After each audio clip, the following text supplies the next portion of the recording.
exciting season with a lot of offensive starters coming back this season. I'm John Newton, and alongside me this season, it's not Rex Davis, it's Casey Carlson. Glad to have him. 2 state championships in football as the Skyview college quarterback. Casey, thanks for joining me this year. Yeah, thanks for having me. It should be a great season. They are bringing back their signal caller, Senior Jack Clark, who threw for 50 yards last year, over 3,000 yards on his TV, and only 11 receptions. And they also bring back Daniel Jones, who's 12 carriers, 207 carries, 1,200 carries. And the Bobcats, they have a lot of experience with Microsoft Casey as a former quarterback. This is not a good for Chad, but he's got a lot of experience, but he loses his main target here in Sudbury. So our guys have to know what they're doing. Lincoln Ballard, Cooper Karen, and Zach Roxborough have to pull up that way.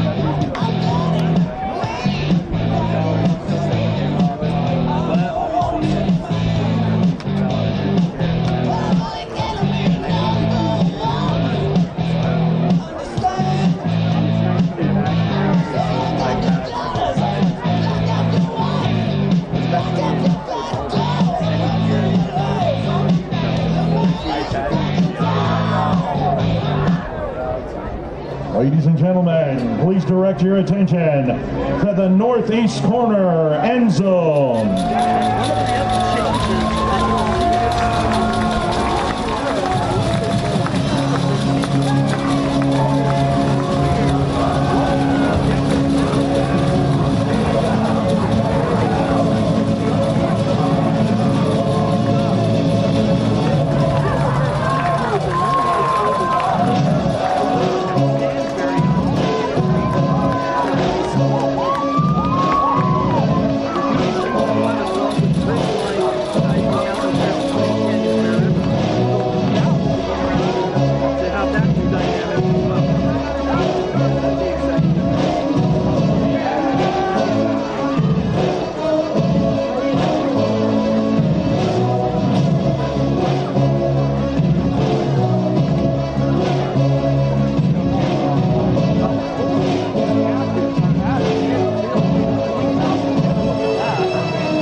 The coin toss, representing Skyview captain, number 11, Lincoln Ballard, number 12, Jack Clark, number 22, Xander Stokes. It looks like number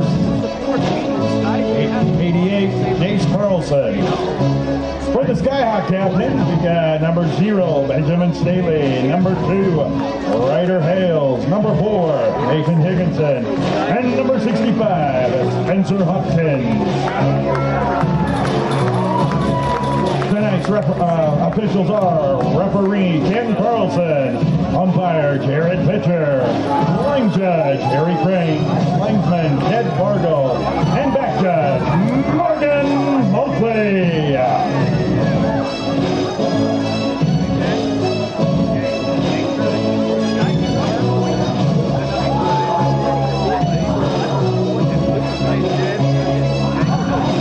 The flip was won by Skyview, and they have elected to defer. Okay, so Skyview, yeah, he was tapping his mic on you. Skyview won the toss and elect to defer.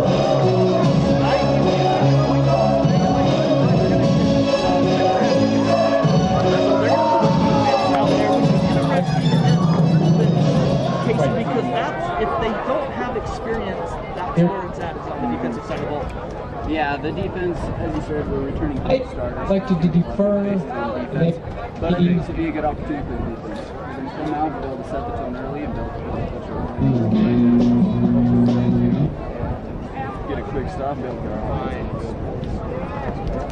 Correction, that's 56 for Skyview. That's Tilly Palmer for the captain. Correction from 88.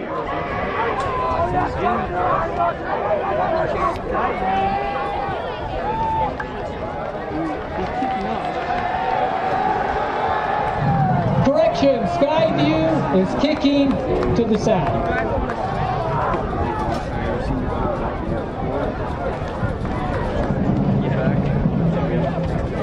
And now, ladies and gentlemen, please welcome to the field your 2025 football team.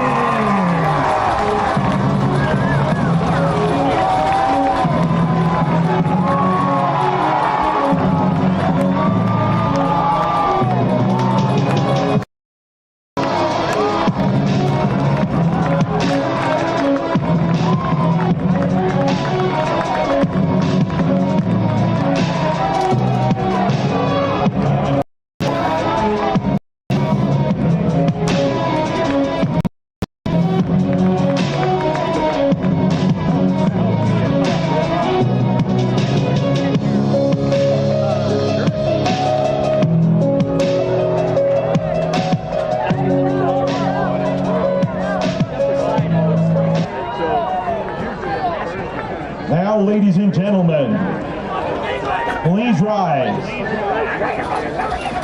Remove cover and join us. Old Gristmill on South Main Logan, 4th North Logan, and now Smithfield offer Cache Valley that famous lunch special and natural bread baked the right way. Get your made-to-order lunch or baked goods at Cache Valley's Best of Northern Utah gold-winning bakery. The Old Gristmill, here for you. Do you know who to call when you need your electrical system service? Gem Electric in Tremonton can get you taken care of. That's John Miller at Gem Electric. Call Gem Electric today at 257-7113. You'll find their service and expertise is shocking.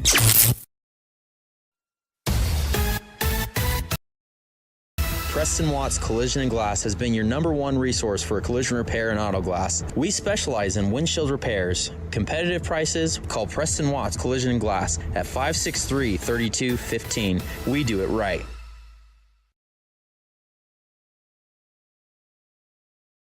Great Basin Graphics does custom t-shirts and creates graphic designs that'll get your business noticed. Amazing colors and designs that seem to jump off the t-shirt. Go to greatbasingraphics.com. Great Basin Graphics, we made you look.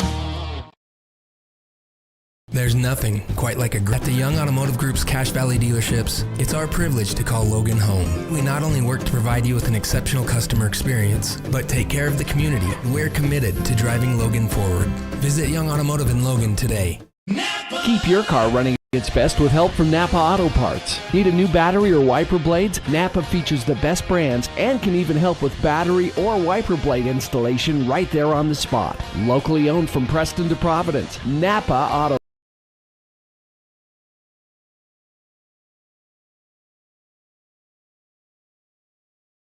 Old Gristmill on South Main Logan, 4th North Logan, and now Smithfield offer Cache Valley that famous lunch special and natural bread baked the right way. Get your made-to-order lunch or baked goods at Cache Valley's Best of Northern Utah gold-winning bakery. The Old Gristmill, here for you. Do you know who to call when you need your electrical system service? Gem Electric in Tremonton can get you taken care of. That's John Miller at Gem Electric. Call Gem Electric today at 257-7113. You'll find their service and expertise is shocking. Preston Watts Collision and Glass has been your #1 resource for collision repair and auto glass. We specialize in windshield repairs. Competitive prices, call Preston Watts Collision and Glass at 563-3215. We do it right.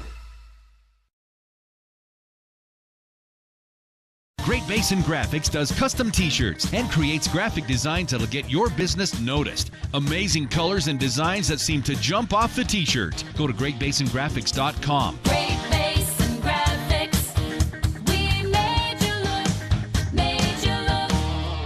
There's nothing quite like a great hometown. At the the Young Automotive Group's Cache Valley dealerships, it's our privilege to call Logan home. We not only work to provide you with an exceptional customer experience, but take care of the community. We're committed to driving Logan forward. Visit Young Automotive in Logan today. Keep your car running its best with help from Napa Auto Parts. Need a new battery or wiper blades? Napa features the best brands and can even help with battery or wiper blade installation right there on the spot. Locally owned from Preston to Providence, Napa Auto Parts. Welcome back to Salem High School. We have some audio problems. We're trying to work through that. Hopefully you'll be able to hear us a little bit. We're trying to figure it out here. Back to receive for the Skyhawks, number 11, Tragan Busselman, and number 3, Josh Beans. Set to kick off for the Bobcats is Jace Carlson.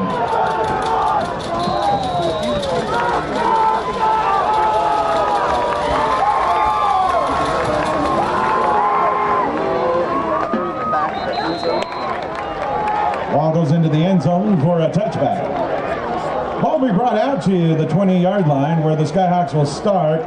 First and 10. We'll be able to see Salem Hills senior quarterback, Ryder House for the first time. This is the first year starting.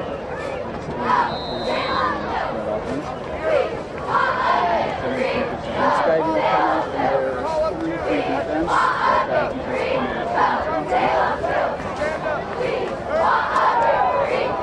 Salem Hills will come out in 2x2 sets on the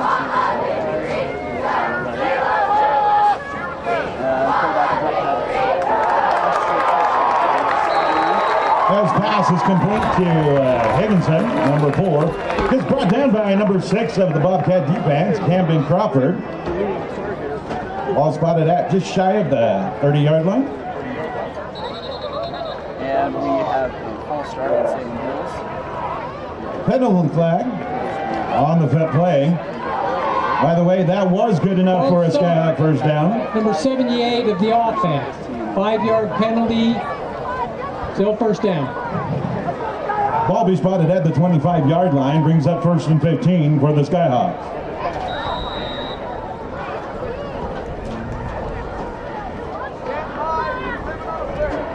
So we'll come out with 3 receivers to the right side and the left is going back in the backfield.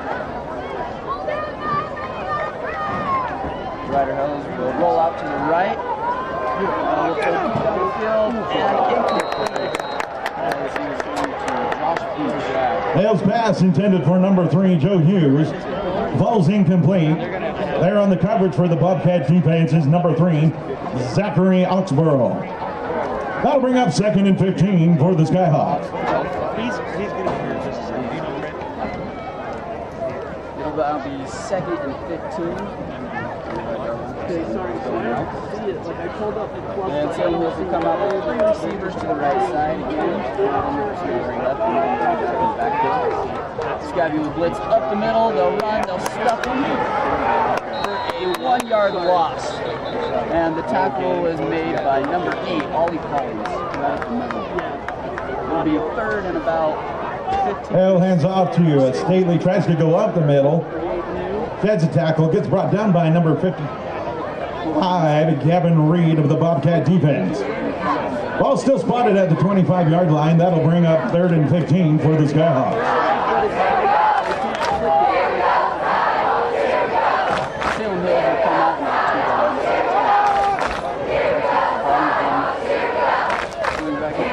Ryder Hills drops back to pass. Satili Palmer comes out the middle. He scrambles and he's sacked.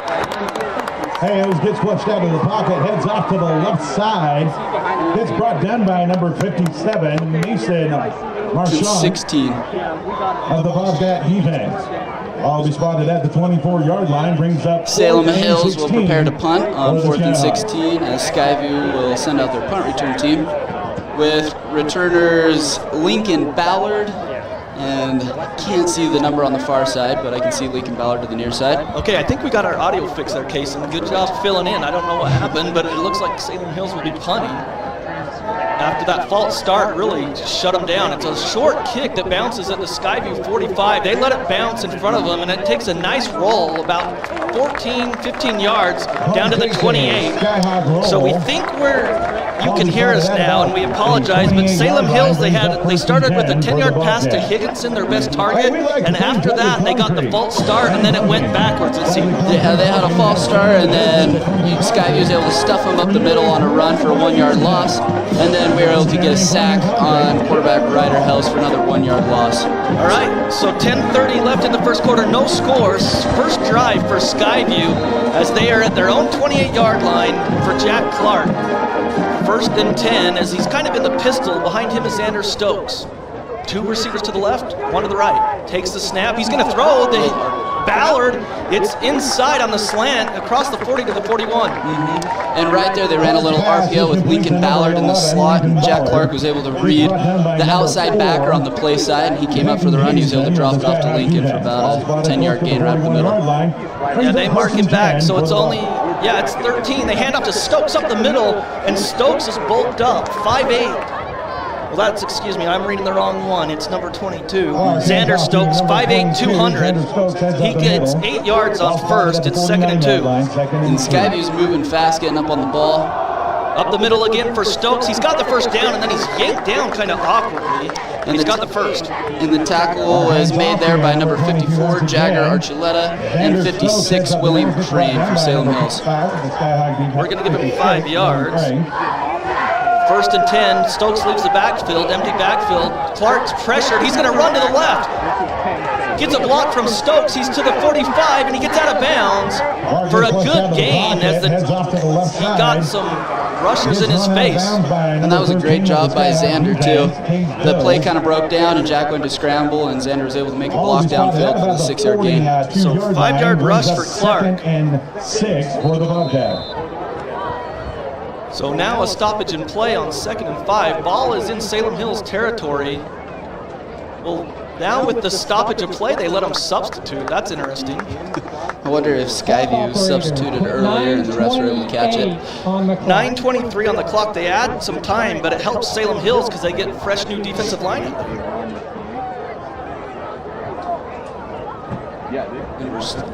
Oh, there we go.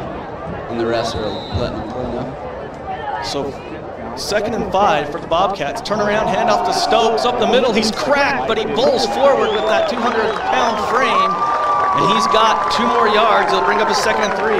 Yeah, number 15, Sam Bradford for Salem Hills hit him in the backfield, but Xander was able to drag him 2 yards forward. So 3rd down and 3 for the Bobcats. Stokes leaves, empty backfield. Clark to pass. He looks, he throws out to Stokes, wide open to the 40. He needs to make some moves. Across the 35, he dives forward. He's got the first to the 33. What an effort. Yeah, the tackle was made by number 12, Jake Polson, as he pushed Xander out of bounds on the sideline. And one thing, John, these corners are playing extremely tight on our outside receivers. I would look to Skyview to take a shot on one of these outside receivers for a long ball. Clark hands off to Stokes, heads up to the Stokes right side. From the right side, I don't think he got any yards, so no gain. On 1st down, 2nd and 10. And number 71, Tyler Frey.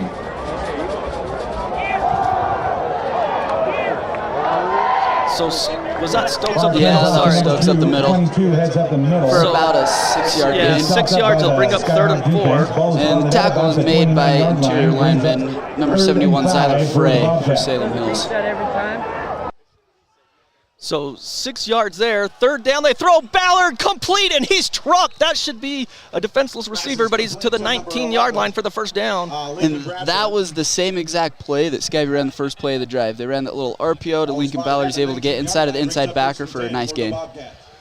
Back to pass. Clark looking deep on 1st down. He rolls out to the right. He throws. Man wide open. Stokes dives into the end zone. Touchdown from 19 yards out. Stokes left the backfield. Kaysen, he was wide open at the 2. That was perfect. Jack was able to buy some time, was able to escape a little bit. Xander was able to run right out along the sideline. He was able to get in for the score. 19-yard TD pass for the Bobcats, and they're on the board first. 6-0, pending the extra point, and let's see who the kicker is this year. number 88. Is that Jace Carlson out there? Yeah, and Jace was also the one that did the kickoff at the beginning of the game as well. Okay, so Jace Carlson, they had him listed as a tight end linebacker, and he's also the kicker, I guess. And maybe related, I don't know. Let's see, snap back, hold is down, the kick is on the way, and it looks good, and it is. So we're gonna take a break. It's 8:06 here in the first quarter. Skyview 7, Skyhawks 0. Old Gristmill on South Main Logan, 4th North Logan, and now Smithfield offer Cache Valley that famous lunch special and natural bread baked the right way. Get your made-to-order lunch or baked goods at Cache Valley's Best of Northern Utah gold-winning bakery. The Old Gristmill, here for you. Do you know who to call when you need your electrical system serviced? Gem Electric in Tremonton can get you taken care of. That's John Miller at Gem Electric. Call Gem Electric today at 257-7113. You'll find their service and expertise is shocking. Preston Watts Collision and Glass has been your #1 resource for collision repair and auto glass. We specialize in windshield repairs. Competitive prices, call Preston Watts Collision and Glass at 563-3215. We do it right. 7-0 Skyview over Salem Hills as they held Salem Hills on their first drive, and then Skyview on a 10-play drive. They went, let's see, 72 yards to get into that end zone on 10 plays, and Carlson boots it into the end zone about 8 or 9 yards deep. And that was caught by number 3, Josh Veach, in the back of the end zone, and Salem Hills will start on the 20-yard line.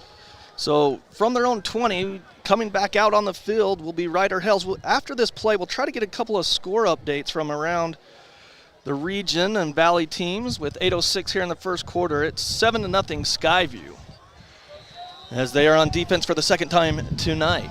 So in shotgun is Hales, running back behind him. He throws it out quickly, complete at the 20 to the 25. He's upfield, breaks a tackle across the 30, and it's Josh Veach. Yeah, Josh Veach with about the 12-yard gain, but pushed out of bounds by number 3, Zach Oxborough. 34-yard line, which is good enough for another. So they give him 14. They said he didn't step out till the 34. We're blocked by the players. So 1st and 10, Salem Hills. They trail 7-0, 8 minutes to go here in the first quarter. Twin receivers to each side. They turn around, hand it off. Up the middle, leans forward. A good run there by Fusselman. Yeah, and right there brought down by Keegan Mountcastle up the middle. So Mountcastle, after a 5-yard gain, made the tackle there. So 7-0 Ridgeline over Morgan, 6:38 in the first quarter. Logan leads Hillcrest 7-0 as well in the first quarter. Yeah, and that Ridgeline Morgan game will be interesting. Both two very talented teams. Yeah, good, strong programs. Twin receivers to each side, 2nd and 5.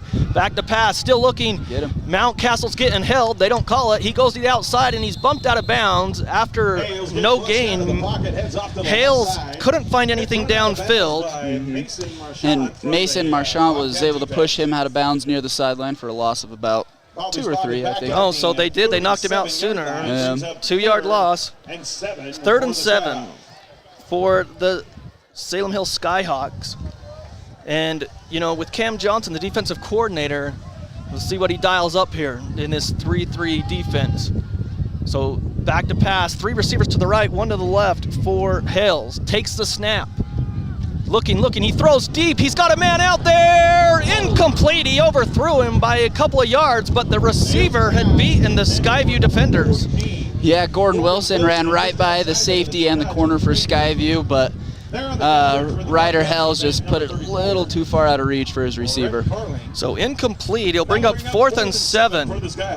Yeah, last year you mentioned earlier in the broadcast, Kaysen, that it was a close game. 28-21, Skyview got the victory, but it was closer than it probably should have been. So Lincoln Ballard goes back, and Rad Sparrow, I believe, was number 5 back there for the Bobcats to receive this punt as the wind is really kicked up. The snap back, and there's a penalty marker, usually a false start. Offsides, wow.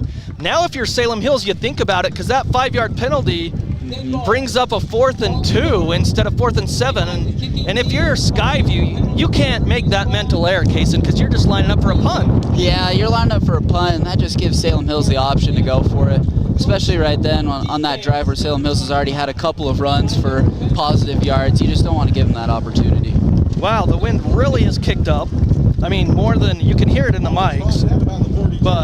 And the wind should be at the punter's back, so I expect this punt to hopefully sail a little bit. So with 7:07, they're still punting. They're in punt formation, 4th and 2. They're at their own 42. They send a man in motion. I don't think they did that first punt. And he's going to roll out. It's a fake. He's running with it on 4th down. He's short. He's short by a half a yard by our vantage point. Salem Hills think they've got it. It's going to be on the spot. It's hard to tell. We're not right down the line. It's close. I think he's short. You're going to have... Go ahead, Casey. I think he's short too, but I imagine the White Hat will want to measure. Well, if you're Salem Hills, you want a measurement, and they're going to measure. Wow, so he just took the snap, and Kaysen, you read it. They sent a guy in motion to that right side, and you said that you didn't see that the first time they set up on that punt. Yeah, so the first time they set up to punt, they had the punter in the backfield along with 3 blockers, and the first time that they punted, nobody moved. But this time they sent one of their shield guys in motion to the right, and his responsibility was to seal the end. As the punter caught the ball, he ran to the right. Wow, he's got it by maybe a tip. Oh, wow. That's a tip of a football, Kaysen. Yeah, it doesn't get much closer than that. He needed 2. He got 2 on the fake punt. If you're Skyview, though, you know no matter what, when that penalty was going up, 4th and 2 near midfield, they're going for it. Yeah, Skyview just shot themselves in the foot there. You can't get the penalty, and then you have to be aware for a fake punt on 4th and 2 near midfield. So 4th and 2, and now it's 1st and 10 at the 44 of the Skyhawks. Back to pass, they whip it out there quickly, complete. They've run that play, and he's knocked down in Skyview territory across the 45 to the 42 or 43. And once again, that was a quick pass, just a quick bubble out to Josh Veach in the slot for Salem Hills. And that's the same exact play that they ran the very first play of the drive for about 12, 15 yards. Well, they got about 16 on that one. They're up to the 43 of Skyview. Skyview leads 7-0 here in the first quarter, 6:26. Going right to left on your radio dial. 2 receivers to the right, 1 to the left. Got a tight end in the backfield and the running back behind the quarterback of Hells. Hells turns around, hands it off. Skyview had like a twist on, and they came through. Both backers make the tackle in the backfield. Yeah, Ryan Bates and Ollie Collins coming through the line quick to make that tackle for loss in the backfield. They're going to say no gain where they're marking it. Maybe a half-yard loss, but we're going to call it no gain. So 2nd and 10. Looked a loss to me, but refs are marking it right at the line of scrimmage. We are committed to building you the home. I was hoping that the wind would knock the bees around, but they're not. They're still there. They're just looking at me. 2nd and 10 from the 43 of Skyview. They've got 3 receivers to the right, 1 to the left. Back to pass, still looking. He throws over the middle, complete, a missed tackle. He breaks free, and I believe that's Fusselman. Skyview had him wrapped up. You've got to make the tackle, but he broke free. Fusselman across the 30 to the 29. Yeah, and Andrew Oxborough had a tackle there to make it about 3rd and 2, but misses that tackle, and Salem Hills is able to get the first down. So 14 yards. Skyview's defense is doing okay, but they're giving up chunk plays. So 2 receivers to the right, 1 to the left. The same formation that they've had, so look for a quick pass out to the right side. They turn, throw it out quickly to Viach. He's got the block, makes a move, stiff arms the defensive back. He's down the sideline across the 15 to the 13-yard line. And that there was a great play set up by Salem Hills, and that was a great read by Salem Hills quarterback Ryder Hills. Ollie Collins blitzed off of the edge for Skyview, and he was able to read that and turn and make the throw to Josh Veach. 4:48 left here in the first quarter. 7-0 Skyview, but Salem Hills at the Skyview 13, knocking on the door. 3 receivers to the left, 1 to the right. So the running back in the backfield, I expect to run this play. with Hales. He takes it, he's gonna throw quickly outside, makes a move in the slot. He's across the 5 to the 4. Nice little shifty move there. And that was number 13, Tage Bills, with a little shake and about 6, 7, I guess about a 9-yard gain on the play. So 5-yard line, they're gonna say at the 4. First, it's 2nd and 1. They're gonna throw, they throw to the end zone, incomplete. Had some heat behind that pass. Yeah, and Ryder Hales was trying to connect with Peyton Higginson on that. And number 34 for Skyview, Brett Carling was able to break up that pass in the end zone. Okay, so now it's 3rd down and 1, I believe, at the 4-yard line of Skyview. They need to get to the 3. And I imagine this is 2-down territory for Salem Hills as well if they don't get this. Yeah, so here goes Hales. He's in the huddle. Now they break the huddle. They still spread it out. It's not a tight formation. You've got 2 receivers to the right, 1 to the left. Well, 3 receivers to the right. Running back behind Hales. He's going to run with it. He goes up the middle, touchdown. He gets cracked at the goal line, but he's in. So the Skyview penalty on the punt on 4th and 7 came back to bite him in the rear end. Yeah, and on that play, Benjamin Stahaley and Easton Page just got there a little too late as Ryder Hales was able to run in the end zone. And like you said, that penalty at midfield, that just can kill you. Because right there, if you don't get that penalty, you're getting the ball back. This could be a 14-0 score. Instead, we're going to be 7-7. Skyview 7-0 pending, or 7-6 pending the extra point. On to kick is Ammon Butler. Waiting for the snap. Snap is back. It's a bad snap. They have to run, and he's going to run for it and not get it. The ball was a bad snap. The holder couldn't place it down, and so that's a big bad snap there. Yeah, and just swarmed by that Skyview defense. And once again, it's special teams errors that might be costing these teams some points. Okay, so we're going to take a break and come back. It's 7-6. Skyview leads with 4:03 here in the first quarter. Old Gristmill on South Main Logan, 4th North Logan, and now Smithfield offer Cache Valley that famous lunch special and natural bread baked the right way. Get your made-to-order lunch or baked goods at Cache Valley's Best of Northern Utah gold-winning bakery. The Old Gristmill, here for you. Do you know who to call when you need your electrical system serviced? Gem Electric in Tremonton can get you taken care of. That's John Miller at Gem Electric. Call Gem Electric today at 257-7113. You'll find their service and expertise is shocking. 7-6, Skyview with the lead as Salem Hills just scored on a 13-play drive. And I think it's Ammon Butler back to kick. He does. He boots it away. It's a low-line drive. Ballard catches it at the 2. He's up the sideline to the 10. Gets some blocks to the 20. He breaks outside to the 25. Breaks a tackle to the 30 and to the 34. Lincoln Ballard. Great blocking, and then he just made a little quick move inside Kaysen, and he looked like he might take it. Yeah, that was some great blocking, and he was one broken tackle away from taking it to the house. And that was a touchdown-saving tackle by Maddox Haskell for the Salem Hills Skyhawks. So here they come, the Bobcats, as they break or come out of the sideline there. It's at the 34-yard line, their own 34 on the right hash. 2 receivers to the left, 1 to the right. You've got Stokes in the backfield with Clark in the pistol, takes the snap, turns, hands off to Stokes, and I don't know if it was a little misdirection or if it's kind of a counter play. Kaysen, what did you see? Yeah, I think it was supposed to be a counter play, and with the pulling guard and tackle, I think they just got stuffed right at D-line, and there was just nowhere to go for Xander. So Stokes gets 3 yards, 2nd and 7. Salem Hills, one of their interior linemen, loses his helmet, so he has to come off for 1 play. And John, as I said earlier, these corners are playing our receivers very tight in man coverage. They pass it back to Stokes. It was like a lateral. No, that's Ballard back there, and Skyview loses 2 yards.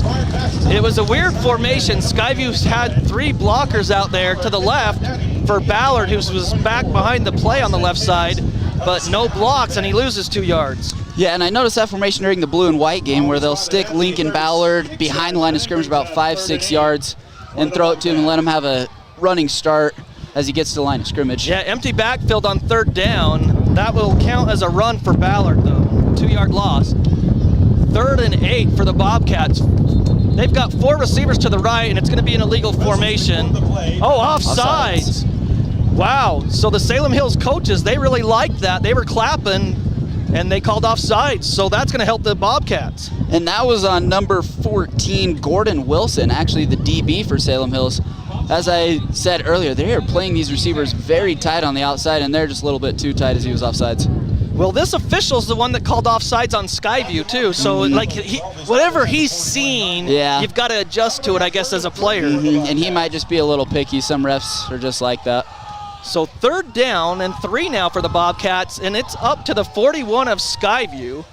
7-6 Skyview leads, as Stokes is going to have to come out of the game. There's something within his equipment, as it's a point of emphasis this year by the officials. I don't know if it looks like he's going to have to come out for that play. I don't know what it is, but Curtis Kazier's on the sideline doing whatever he needs to get him back in the game. So I believe that's 2 Bear that came in. Ollie Collins, excuse me. So Clark looking, he's going to flush out. He's going to run for the 1st down, and he gets up to the 48 before he's knocked out of bounds. That's what your starting quarterback that's had a year under his belt, that's how important it is, because that's just a smart play by him. Yeah, that was a great play by Jack. He noticed that Salem Hills was playing in man, so those safeties, linebackers, and DBs have all turned their head. So as soon as he was able to read that, he just tucked the ball and ran. Nobody was able to see him, and he was able to get the 1st down. Yeah, they turn around, hand off to Stokes. He's back in on 1st down. He's got some blocking to the 50, the 45. He got the edge, and he tucks it under, and I think he's got about 10 or 11. Yeah, and the tackle there by Peyton Higginson for Salem Hills, right around the first down marker. Yeah, they're going to give him 11. 1st down, and they're 42-yard line. Skyview's in Salem Hills territory. They go quick again, and was that a pass? So there's that favorite RPO that I think is the 3rd time we've ran it now to Lincoln Ballard. Just a little slant route in the slot and able to get right behind the linebackers for a good gain. So down to the 35, they get 7 yards to Ballard on the slant as they look to the sideline. 2 receivers left, 1 to the right. Appreciate Coach Alder taking time in this play so I can write down some stats. But Clark in the pistol on 2nd and 3 from the 35. Man in motion, left to right. Turn around, hand off to Stokes. He finds it. He's to the left side. He hops over someone at the 25, across the 20. Xander Stokes to the 19. Showing some agility that time. Wow, that was a great run from Xander right there, and he was brought down by Boston Bruni for Salem Hills. The flag is down. It's going to be a sideline warning. Penalty markers down. To the 19. So from the 33 to the 19, 14 yards on that run, and then sideline warning. On Skyview High School. So it's one of my favorites is sideline warning. You've always been playing, so I don't know if you've listened, but that's always one of my favorites is sideline warning.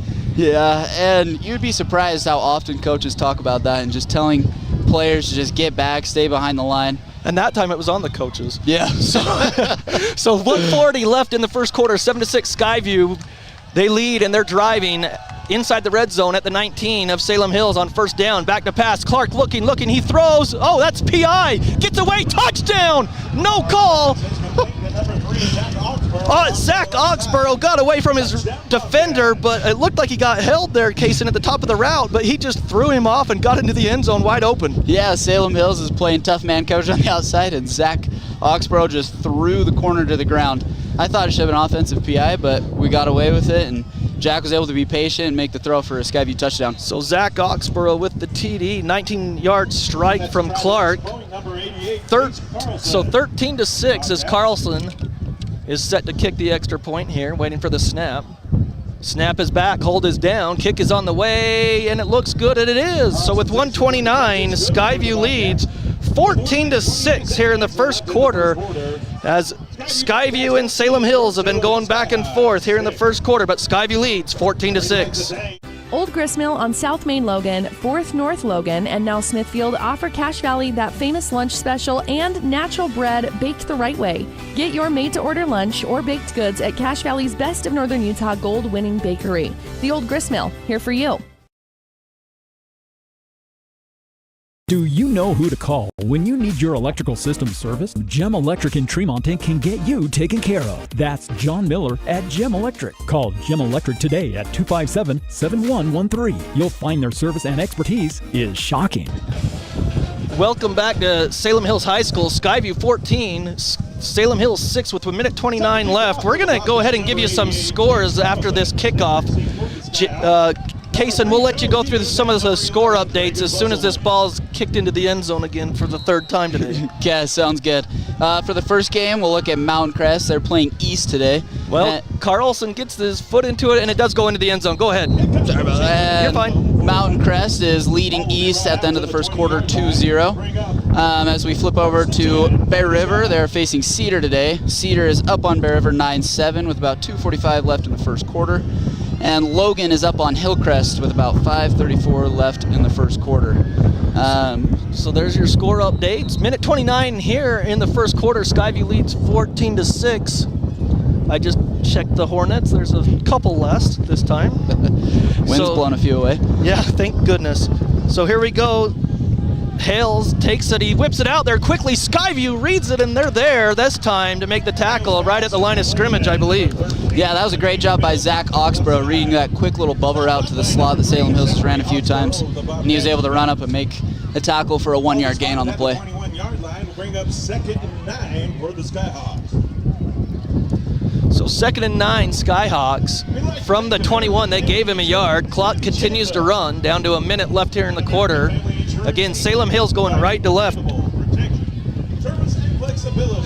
3 receivers right, 1 to the left. And the offensive lineman looked back to hear the count. Hales is going to throw to the right side. Skyview gets around the blockers, but a good move there. They took the wrong angle. He's up the sideline across the 35, near the 40. We'll see where he stepped out. 37-yard line. So a 16-yard, again, Kaysen, they're taking chunk plays. Really, Skyview's kept them in, and then they get a chunk play of double digits for a first down. Yeah, our tackling has just not been well. As Salem Hills is able to break a few tackles, and they will just get some yards after that. So 39 seconds, he was knocked out of bounds. 14-6 Skyview. Hales in the shotgun, 2 receivers left, 1 to the right. He turns, hands off up the middle, and he's stuck. He got through the initial part of the line, and then he was just wrapped up and taken down at the 40. Big collision there by the backers. Yeah, and that tackle was made by number 0, Andrew Oxborough, who came flying up from the safety position to make that tackle at the line of scrimmage, or up near the line of scrimmage. 3-yard rush. So that was Fusselman lost. Oh, he is the running back. Okay, but he's lined up as a receiver sometimes, but he's the one that lost his helmet. He had to come out one play. 2nd down, 7 yards to go at the 40-yard line of Salem Hills. They don't need to run another play as the play clock is at 24, the game clock at 19, but they're going to. 2 receivers to the right, 1 to the left. Running back in the backfield, Hales back to pass. He's flushed out quickly, throws, complete. Oh, that's incomplete. That's a slobber knocker there. As the player had the ball in his hands and he turned around and he was met with a white and blue jersey as Skyview creamed him. Yeah, Andrew Oxborough once again with a great read on defense was able to come up and just nail the tight end for Salem Hills and able to make that pass breakup. Incomplete. The Skyview Bobcats jumped on it thinking it could have been a fumble, and that's what you like to see because play to the whistle, you never know what the official's going to call, and that ball was on the turf. But it brings up 3rd and 7 now for Salem Hills. Ball on the right hash on the east side of the field. 2 receivers to each side, running back in the backfield with Hales on 3rd and 7. They take the snap. Nobody's back there now. Hales lets it fly on a seam route, and he led his receiver by about 10 yards, and it lands at the 20-yard line. I don't see any flags, and it will be 4th down and 7 for Salem Hills. Now, if you're Skyview, Kaysen, you don't need a penalty here because last time you did the same thing in the same scenario at the same part of the field. Yeah, you definitely don't need any penalties here. And again, Salem Hills, they have some confidence. They got a 4th down conversion on the last drive. I would just be very tentative and very, very careful to make sure that they don't try to pull anything once again near the midfield. Well, they're at their own 40. It's 4th and 7. They're lining up to punt this. Skyview, stay on side. They've got 3 guys in the backfield. They send a man in motion out to the right. They take the snap. He's running to the right. Now he lets it fly. He punts it away. It's a good punt. Ballard at the 21. Makes a move inside, spins, but nice tackle to the 26. So he'll get 5 yards to the 26 on that punt return, Ballard will. Yeah, and that was a great tackle by Gordon Wilson for Salem Hills as he was able to push off the jammer and be able to make that tackle. So that's the end of the first quarter. It's Skyview 14, Salem Hills 6. We're going to take a break as Skyview will have the ball to start the second quarter right after this. Old Gristmill on South Main Logan, 4th North Logan, and now Smithfield offer Cache Valley that famous lunch special and natural bread baked the right way. Get your made-to-order lunch or baked goods at Cache Valley's Best of Northern Utah gold-winning bakery. The Old Gristmill, here for you. Do you know who to call when you need your electrical system serviced? Gem Electric in Tremonton can get you taken care of. That's John Miller at Gem Electric. Call Gem Electric today at 257-7113. You'll find their service and expertise is shocking. Preston Watts Collision and Glass has been your #1 resource for collision repair and auto glass. We specialize in windshield repairs. Competitive prices, call Preston Watts Collision and Glass at 563-3215. We do it right.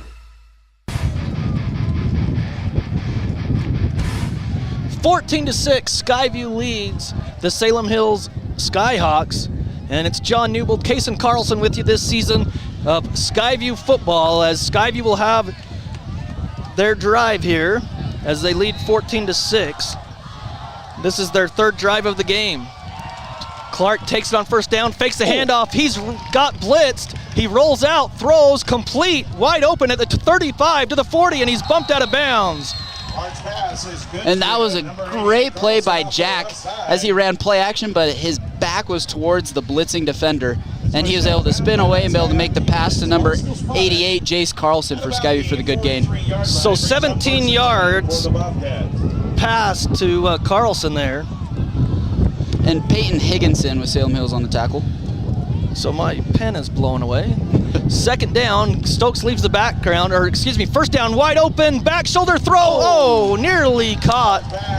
Good try there and good effort by Zach Oxborough as Clark had to get rid of it because the blitz was in his face there. Yeah, defender's right in his face, trying to throw the back shoulder to to Zach Oxborough on the sideline, and just a little bit out of reach for Zach. Yeah, it's just a little bit to the west. But John, I don't know if you noticed on that play, they motioned Xander out into the flat, and then nobody went with him. I would look to Skyview to come back to that. So handoff to Stokes up the middle on second down, and he just runs through a defender. He's still on his feet. 200-pound freight train coming at you, Salem, and he breaks free for the first down. Yeah, Xander, and he dragged number 15 for Salem Hills, Sam Bradford, probably about 3 or 4 yards for the first down. 13-yard rush by Stokes for the first, and they're in Salem Hills territory. Stokes leaves the backfield, 2 receivers to each side. Clark back to pass. Looking left, he throws, he's got a man out there. Picked off. Inside the 15 to the 13. He was trying to hit Zach Oxborough, but he looked him down the whole way, I think, and it was picked off. Nice play by the safety, really. Yeah, Salem Hills has been playing a 1 high safety the entire game, and he's just been reading the quarterback's eyes. And Jack, just looked a little bit too long at Zach before he made that throw. And number 4, Peyton Higginson for Salem Hills, was able to read Jack's eyes and come over and make the interception. So Salem Hills gets the turnover, the first turnover of the game with 11-18.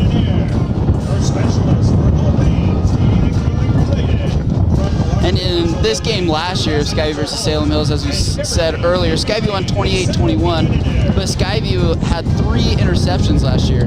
And due to that turnover battle, that was able to help them win the game. So Salem Hills and Hills comes out. 1st and 10 at their own 13 after the interception. They roll out on play action pass. They're trying to track him down as he's rolling out. He loses real estate, but he gained about 1, maybe 2. Yeah, and it looked like he was ran out of bounds there by Ryan Bates, linebacker for Skyview. 2-yard rush for Bates. Hills. And 8 to go. So 2nd and 8, they're at the 15, clock stopped with 11-11. Skyview leading 14-6 here in the first half. Second quarter, to be exact. And I think Skyview's done a good job of getting pressure on new quarterback Ryder Hells. Right there, we just got a lot of pressure up the middle, and he was forced to get outside of the pocket. So second down, as Skyview shows blitz, they do blitz, they throw it out to the flat. where the blitz, and he rolls up a Skyview defender. What a hit! Yeah. As Skyview rolled back. Wow. And Skyview's number 34, Brett Carling, came to make the tackle, and he just got ran over by number 11, Tragan Fusselman, the running back for Salem Hills. So Fusselman just rolled up a Skyview player like Xander Stokes did, so Salem Hills gets a little bit of payback, I guess. They're getting their get back. Good grief. That was a collision. That's football. Yeah. Week 1, and usually we're in the heat, but this wind and cold, I don't know if it's a cold front, but it's cooled down around here. Yeah, this is So did they break the huddle with 12? I don't know if they huddled up, but 2 receivers to each side as they ran someone off late. Salem Hills opens up in the middle, and Skyview holds on as the quarterback about broke that tackle, but didn't they break the huddle with 12? It looked like they did, and I couldn't tell if the receivers joined the huddle or not. Maybe he didn't. Yeah, but one of the receivers ran off late for Salem Hills. But number 0, Andrew Oxborough there with the tackle up the middle for about a 3-4 yard gain. So 2nd and 7 for the Skyhawks. They got 3 yards. The quarterback, Hales, as he just ran up the middle. Under 10 minutes to play here in the first half. 14-6, Skyview leading. Salem Hills is in their own territory. 10 seconds as they break the huddle on the play clock. Down to 4 as Hales still looks across. Down to 2, down to 1. He gets a snap off with 1. Back to pass. He throws, slant pattern caught. The receiver ran back, and so he lost yardage. He had the route right at the sticks, and then he ran back 3 yards. Yeah, he ran that dig across the middle, and I think he heard Ollie Collins coming for him across the middle, and he actually ran back and lost a few yards after catch. Yeah, it actually brings up a 3rd down now and about 3. They're at the 32. They need to get to the 35. And if you're Skyview right here, watch the ball. You do not want to give Salem Hills another free first down.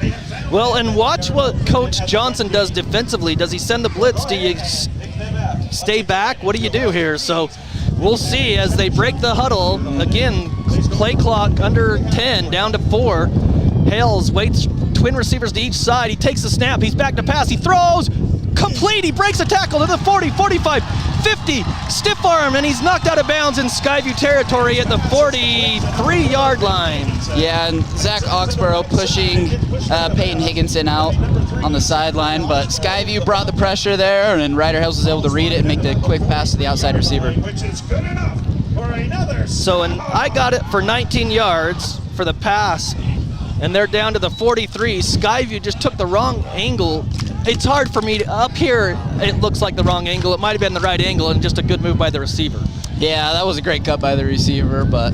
So in Skyview territory, 1st and 10 from the 43-yard line of Skyview. Blitz is on, and they hand it off up the middle, and the quarterback Hales is lucky. Otherwise, that defender was right in his face, number 25 for the Bobcats, Ryan Bates. Yeah, number 11, Tragan Fusselman, wasn't as lucky as Teely Palmer.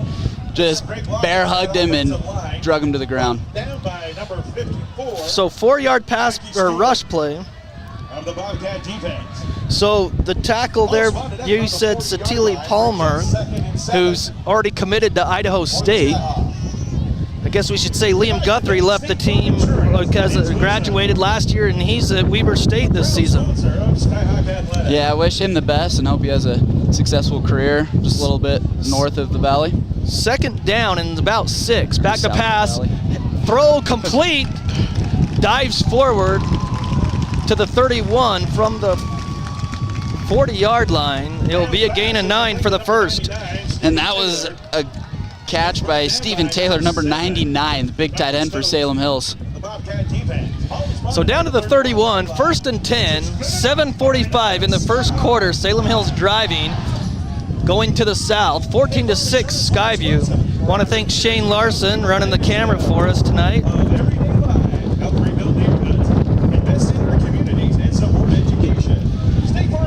So 2 receivers to the left, 1 to the right. Back to pass, he fakes the handoff, he's gonna run out to the left side, he's got some room, and there's a holding. It's coming back as he gets down to the 10-yard line, but they're gonna call holding on the outside. And you know, the linemen, we always pick on a lineman when they get holding casing, but a lot of the time, they don't know where the play's happening, and if he gets past them, they're just engaged, and then they just kind of don't let the jersey go quick enough. Yeah, they're just engaged with the lineman or the linebacker, and the linebacker can usually see the runner, but the lineman never sees the runner. So as soon as that runner will run past the lineman, the defender will turn to tackle him, and a lot of times linemen, they're just engaged with them, and they'll just forget to let go, and they'll get the holding penalty. As the Boo Birds come out in the student section. As the referee forgot to turn his mic off, he was explaining to the player and was like, oh crap. Yeah. So back to the 31, because the holding took place downfield at the 21. So it's still first down. It'll be 1st and 11 now, back at the 32-yard line. Twin receivers to each side. Ball's on the left hash. Hales takes the snap. He's looking, he throws. Incomplete. As they were trying to set maybe a little wide receiver screen over there, but even if he catches it, as he turns around, there was 3 white jerseys right in front of him.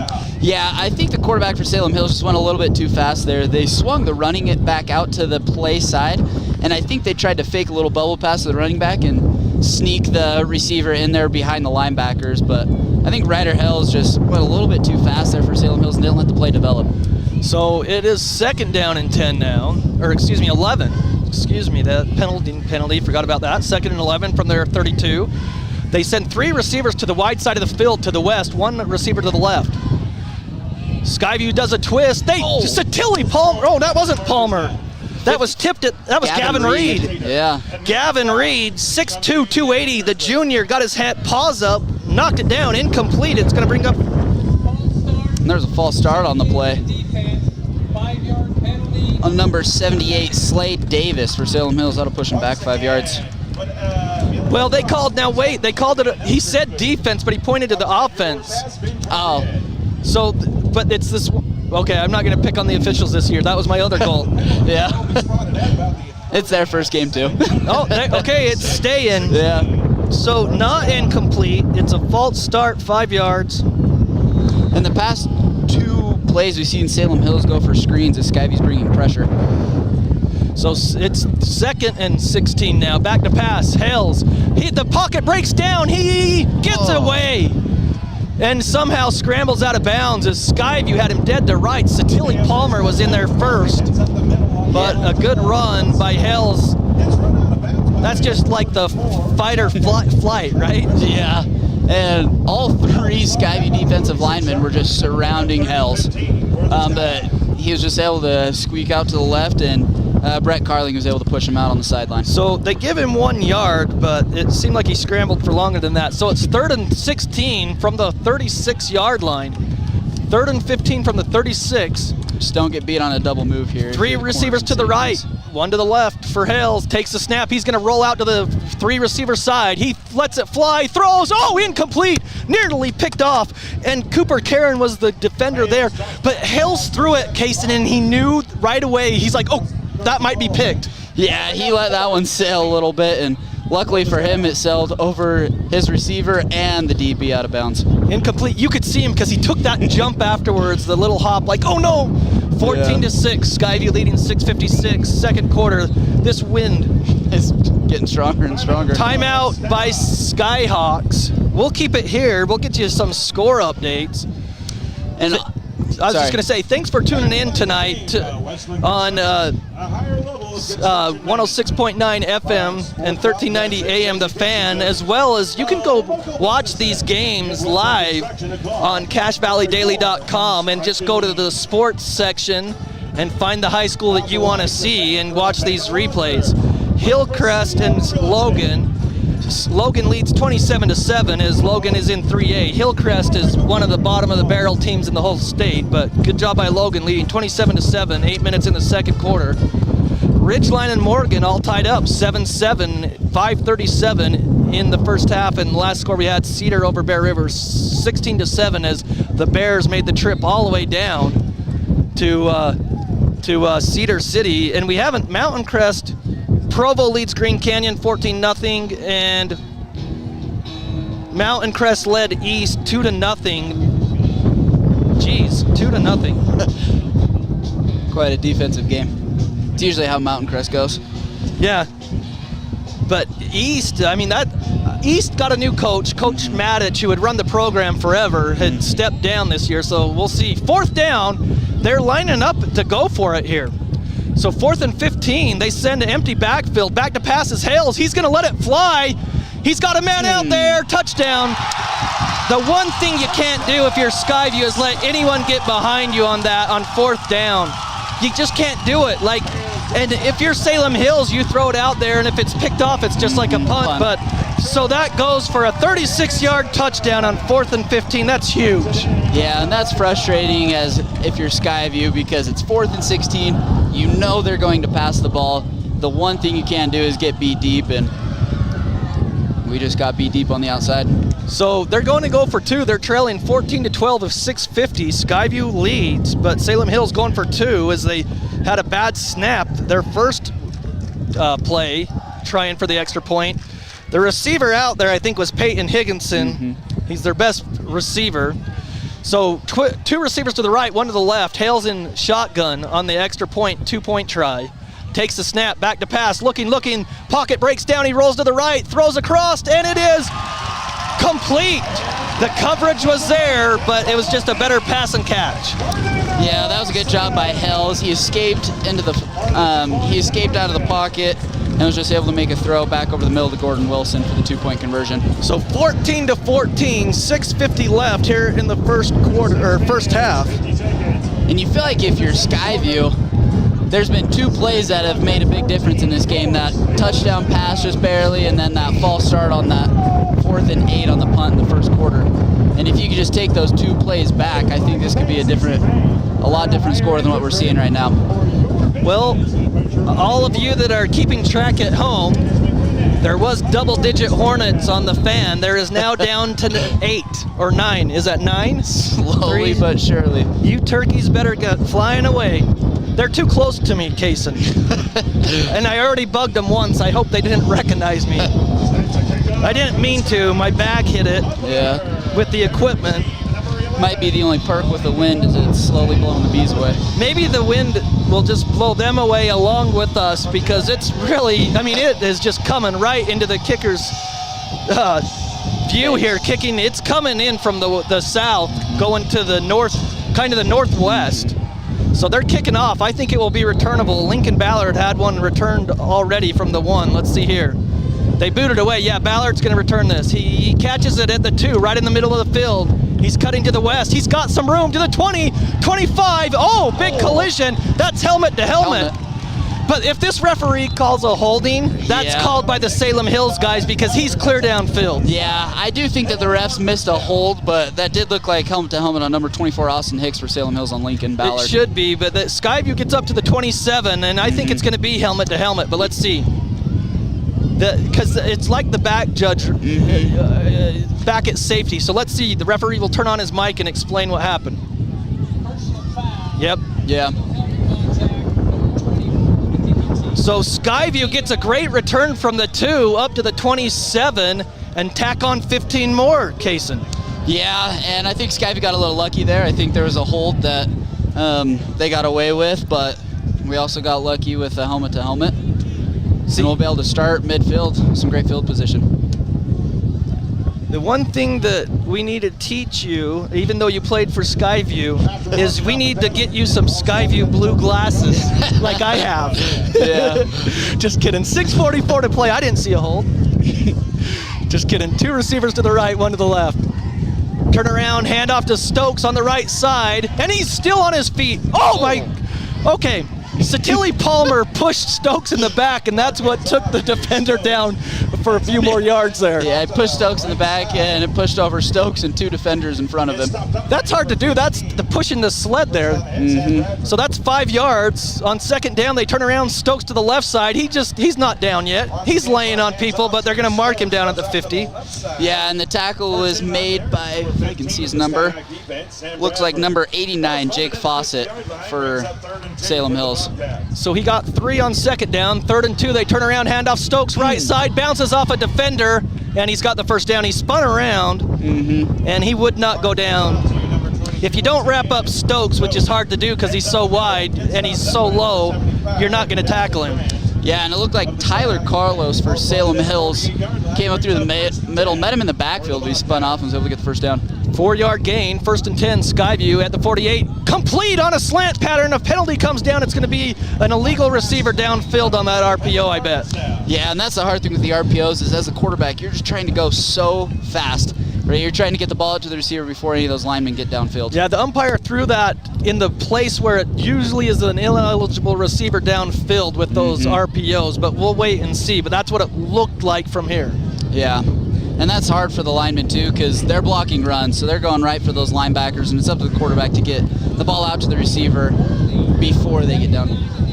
Holding is what the call is on 79 of the offense, so that's even worse. We would have taken the 5-yard penalty. This one will be 10. And 79's number is drifting to heck.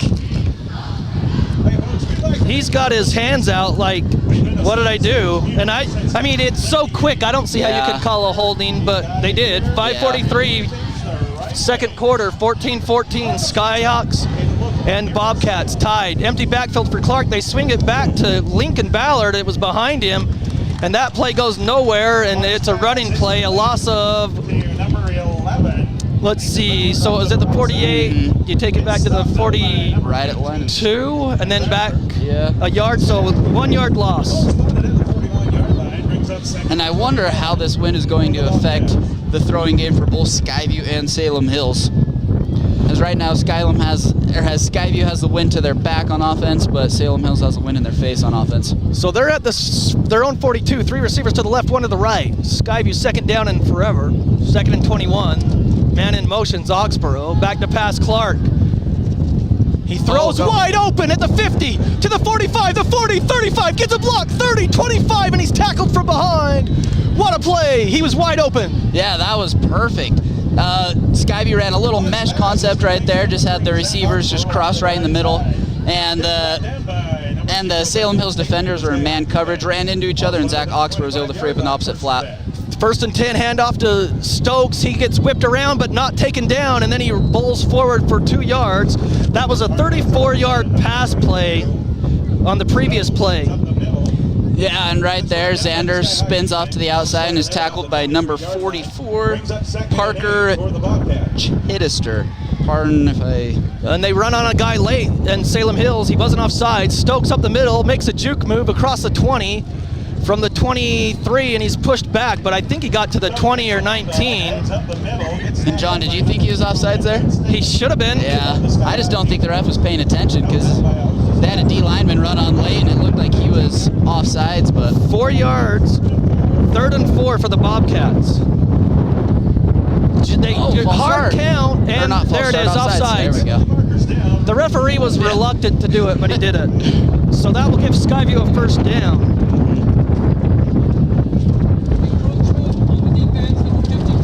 And my goodness, whoever ordered the wind needs to call it back. Yeah. So a 1st down via the penalty. You expect penalties in a first game of a season. 3:50 clock running, Skyview down to the Salem Hills 14, and then we're tied at 14. 4 receivers to the left, 1 to the right, empty backfield as Clark switches the formation now. Sorry, John. Oh, no, they bring in Carlson inside, and then now he sends the lone receiver. They hand it off on a fly sweep. Nice stiff arm, outside 10, and he dives forward across the 10 to the 9. Nice play. That's Zach Sparrow, number 10. Yeah, and he was able to stretch that out. I thought there was going to be a little bit of a tackle for the loss in the backfield there, but able to get away from one Salem Hills defender and make again on the blip.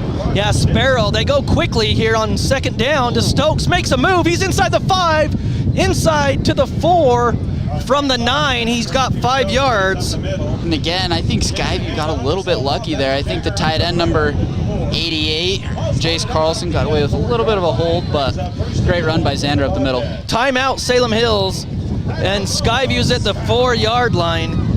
3rd down, we'll keep it here with 3:03. Oh, excuse me, it's 1st and goal. That gave him the 1st down. The Skyview goes so quick, and I'm trying to write down stuff. Do we have any score updates? Yeah, we have Ridgeline 13, Morgan 7 at the end of the first half. Go close one over there. Mountain Crest is 11, East is 0. Mountain Crest has 2 safeties that game. Wow. Which is pretty rare. Yeah, it's rare to get one. Let alone 2. Yep. And then Logan is 33 and Hillcrest 7 with about 4 minutes left in the second quarter. And we just got another update. Mountain Crest is now 17 and East is 0 with about 20 seconds left in the first half. A lot of people the Deseret News does their picks on the power guide, and James Edwards, the rider, picked East, but I think that's just by reputation. Mountain Crest, they're returning 8 starters on offense and defense. They're a good, solid program. Yeah, I think a lot of times they'll give the edge to those teams that are 5A or 6A, but never underlook the 4A teams, especially a tough team like Mountain Crest. So 1st and goal, Bobcats at the 4. They turn around, hand off to Stokes up the middle. He's wrapped up and taken down. He got a yard, though. Or no, they're going to say he didn't. Yeah. No gain. Tackled right at the line of scrimmage by, I believe, number 94, Colton Duell for Salem Hills. So now it's 2nd and goal, Skyview. Stokes in the backfield, they fake it. Clark throws, and it's picked off. It's picked off? Yes, it is. The blitz came on the play-action pass. Salem Hills read it, and as Clark was getting tackled, he threw it. A receiver was there, but it was picked off in the end zone. And a great drive by the Bobcats. 11 plays ends with the interception, the 2nd of the night. Yeah, and Skyview, they've ran this play once before. They run a little play action between Jack Clark and Xander Stokes, and when Jack runs that play action, his back is facing the defense, and he wasn't able to see the outside backer blitz off the edge, and he was able to get to him. And Jack just making a mistake right there, just throwing it up and not being able to get enough on it, and it was picked off in the end zone by Salem Hills. So Salem Hills takes over 14-14, 2:36 here in the first half. Skyview gets the ball in the second half. Let's see if the defense could do something here. This is an important drive for Salem Hills. Yeah, and as they go into this 2-minute offense, keep in mind they do have the wind in their face, so it'll be difficult to throw the ball. Hills, they turn around and nobody was there. The running back went the opposite way, and Hills has to take the sack. He loses 2 yards from, 1 yard, I guess, to the 19. Yeah, and right there, Ryder Hills turned left, and Tragan Fusselman went right. And I think that's just your week 1 errors that you're going to run into with just making simple mistakes on offense and simple mistakes on defense. So they huddle up, clock running. They've used 2 timeouts. I'm looking on the scoreboard, I don't see it, but 2 timeouts. They only have 1 left, I believe. So 14-14, play clock is down to 7, 1:56 left at their own 19, 2nd and 11 for the Skyhawks. 2 receivers to each side. Running back in the backfield and a delay of game. So the back judge calls a delay of game, unless the timeout, they're going to call it timeout. They're going to wave it off. It'll be a timeout by Coach Higginson from the sideline. And if I'm Skyview here, if I get a tackle for a short gain or for a loss here, I'd be looking at using some of my timeouts to save some time for our offense. With the wind at your back, you can always take a shot near the end of the half, especially with Jack Clark, who has a strong arm in that receiving core that we have. So there you have it. They used their final timeout, Kaysen, with 1:47. And Skyview, I believe, has 3 timeouts. I don't think they've used one. So Coach Alder here, it's 2nd down and 11. If you make it 3rd and long here, you can call your timeouts, get the ball back, and you've got an offense that's potent enough to score quickly. Yeah, especially even if Salem Hills is going to try and go for it here with 1:47 left to try and get some points on the board. If they even have an incomplete pass or 2, that allows Skyview to save some timeouts for their offense. Again, thanks for joining us here on 106.9 FM, The Fan, also 1390 AM, and you can also listen or watch the game on CashValleyDaily.com. Just go to the high school sports section and find Skyview, and it will have the link to it, and Shane Larson running the camera for us. John Newbold, Kaysen Carlson here with you. I should call him Mr. Carlson because he's got 2 bigger rings than I have. I get the participation trophy. He gets the real one. 3 receivers to the right, 1 to the left. Back to pass is Hales. The blitz is on. He gets held. No call. They throw it wide open. Down the sideline to the 50. Makes a move to the 45. Satilli Palmer busted through and got held and no call. But he gets downfield from the 10, 20, 30, 35, 37, so 38 yards for the first, and they're in Skyview territory. And now, Skyview, you don't want to stop the ball. And right there, Tragan Fusselman, the running back for Salem Hills, is actually able to leak out. And we're losing papers. John went to go grab some of our papers. Salem Hills will throw to the left, short little quick pass. And number 3, Josh Feach makes a quick little juke move and gets about a 14-yard gain on the pass out to the left side. All right. My Gatorade bottle got jacked. Papers everywhere. It didn't hit the bees though, so they're still calm. Yeah. So they get the first down on that pass play. I'm assuming it was a pass play. Yeah. Quick little pass out to the flat for about 14 yards. So clock stops with 1:16 as he got out of bounds. He's at the Skyview 33, Salem Hills is 14-14. Gotta love games on the roof. Yeah. 1st and 10, twin receivers to each side. Blitz is on, up the middle. They throw it out quickly and knocked out of bounds, so the clock will stop. And Kaysen, it looks like to me, Hales, they've really taught him that when you see this blitz coming, we know it's coming. When you see it, just release it, because he's gotten the ball off every single time. Yeah, and that was the same exact play they ran before, and I think just Skyview's bringing so much pressure, and Ryder's just able to read it. And as a quarterback, you're taught to throw the ball where the pressure comes from. So as soon as Ryder sees that blitzing linebacker, he's going to put the ball right where he just came from. So 2nd down and 2 from the 25 of Skyview. 1:11 left, 14-14. Nearing the half. Twin receivers again. Back to pass is Hales. He throws complete, but taken down right as he caught it. Clock will stop temporarily to the 20. So 5 yards for the first. Yeah, and Peyton Higginson with the catch on the outside, and Cooper Karen with the tackle. So they hurry up on 1st and 10. Hales throws it out complete. Skyview wraps him up, keep him in bounds. They do. 5-yard gain from the 20 to the 15, and the clock will continue to run under 48 seconds. And that was to Tage Bills in the flat. And once again, Salem Hills is just killing Skyview in the flats. 2nd and 5. Under center this time is Hales, and he spikes it this time. 38 seconds. It will bring up 3rd down and 5 now. From the 15-yard line of Skyview. Knocking on the door is the Skyhawks. And interesting here, if they don't get the first and they elect for a field goal case, and that wind, it is coming right into the kicker's face. Plus, they had a bad snap earlier on an extra point. So keep that in mind. Yeah, as the coach, when you see a bad snap and you have the wind, you might be a little fearful. But hopefully we'll be able to get a stop here, and hopefully we'll be able to get a block or something, or the wind will be able to be on our side.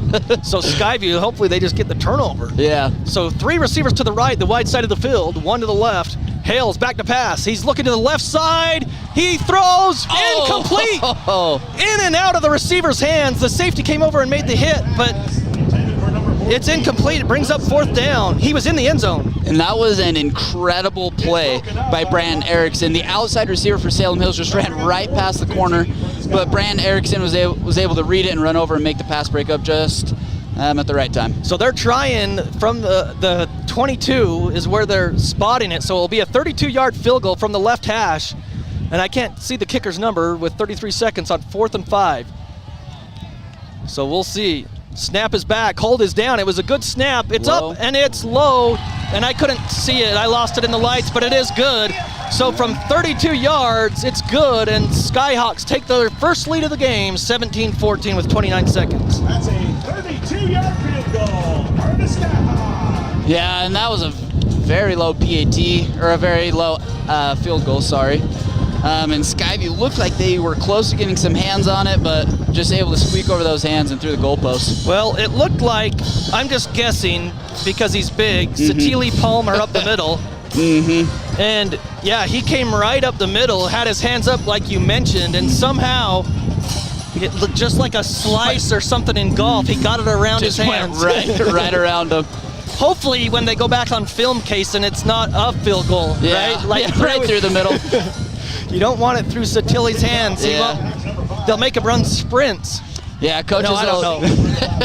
Coaches always teach players keep your hands together whenever you're blocking a PAT or whether you're blocking a punt, because you never want to go back on film and watch that ball go right between your hands. Okay, so they're kicking off to the south. Ballard's had some good returns. We'll see what this one turns out to be. They pooch it up there. It will be returnable. Ballard from about his 3, kind of stumbled, but he's off to the races to the 20, 25, and tripped up from behind around the 27-yard line. We'll see where his knee came down. So Skyview trails 17-14 with 24 seconds in the half. Yeah, and right here it'll be interesting to see what Skyview does, if they're just going to run the clock out and go into halftime, or if they're going to take a shot with their 3 timeouts and quarterback Jack Clark. So they get up to the 28, 24 seconds in the half. Skyview trails 17-14. And wind, go away, because I don't want anything else to fly out. 2 receivers to each side. Clark sends Stokes out of the backfield. They set up the screen. It's complete. He's got some blockers. Spins away in the middle of the field. 9 yards and a timeout, or do they keep it going? Cooper Karen, and Skyview's going to let the clock roll on that 9-yard pass play to Cooper Karen. And now we take the timeout.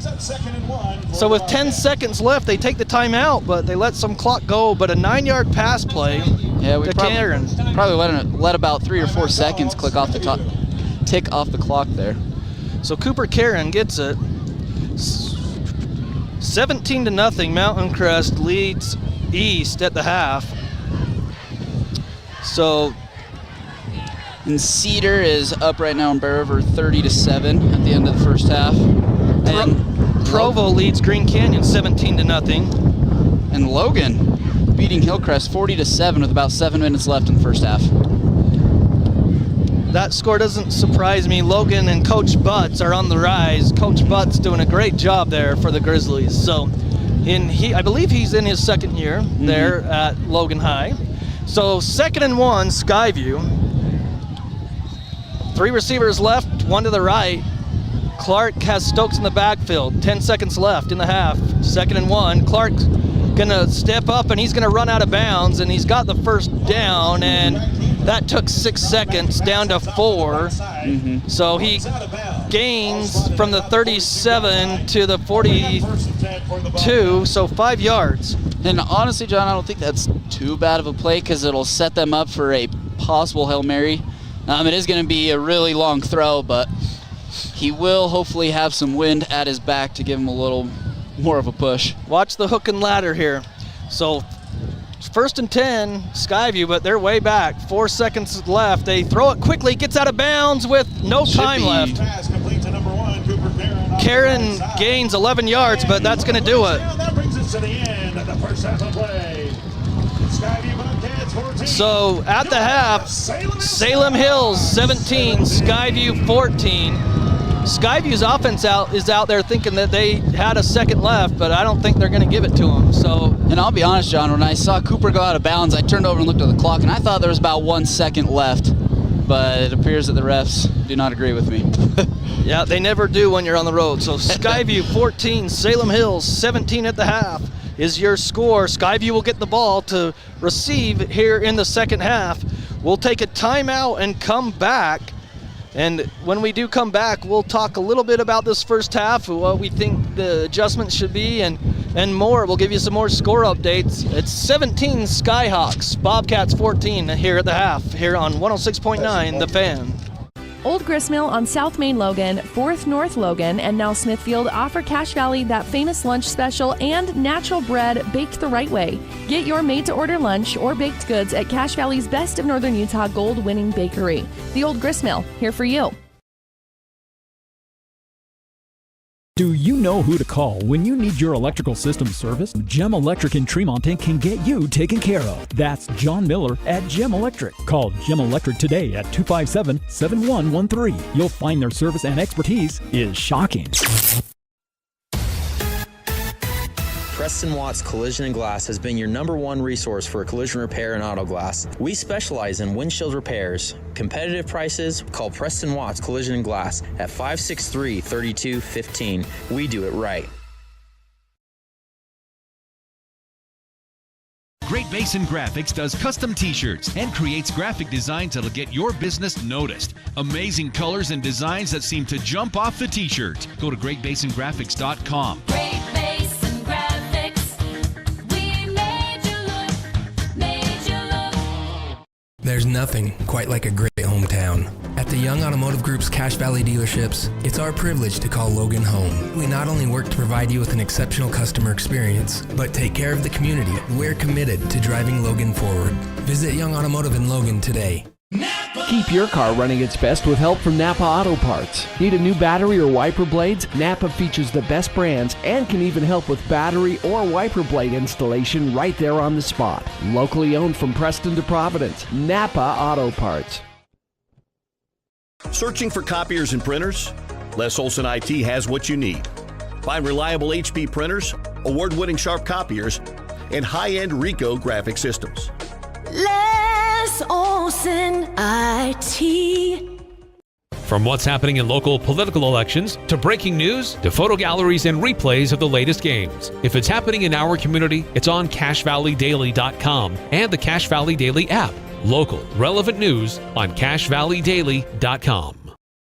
When a client walks into the office, I want them to feel like they have a team that is full-time working for them. We really start from the ground up, setting our goals, understanding your situation, and then building the plan to maximize that quality of life. Visit Adams Wealth Advisors.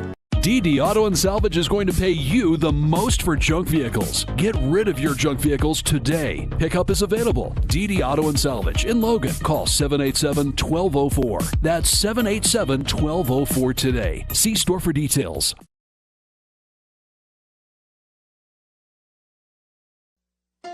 During the fall, more fires occur than any other season of the year. Alpine Cleaning hopes you'll think safe and be safe. Alpine Cleaning and Restoration, your first choice in restoring your home. Old Gristmill on South Main Logan, 4th North Logan, and now Smithfield offer Cache Valley that famous lunch special and natural bread baked the right way. Get your made-to-order lunch or baked goods at Cache Valley's Best of Northern Utah gold-winning bakery. The Old Gristmill, here for you.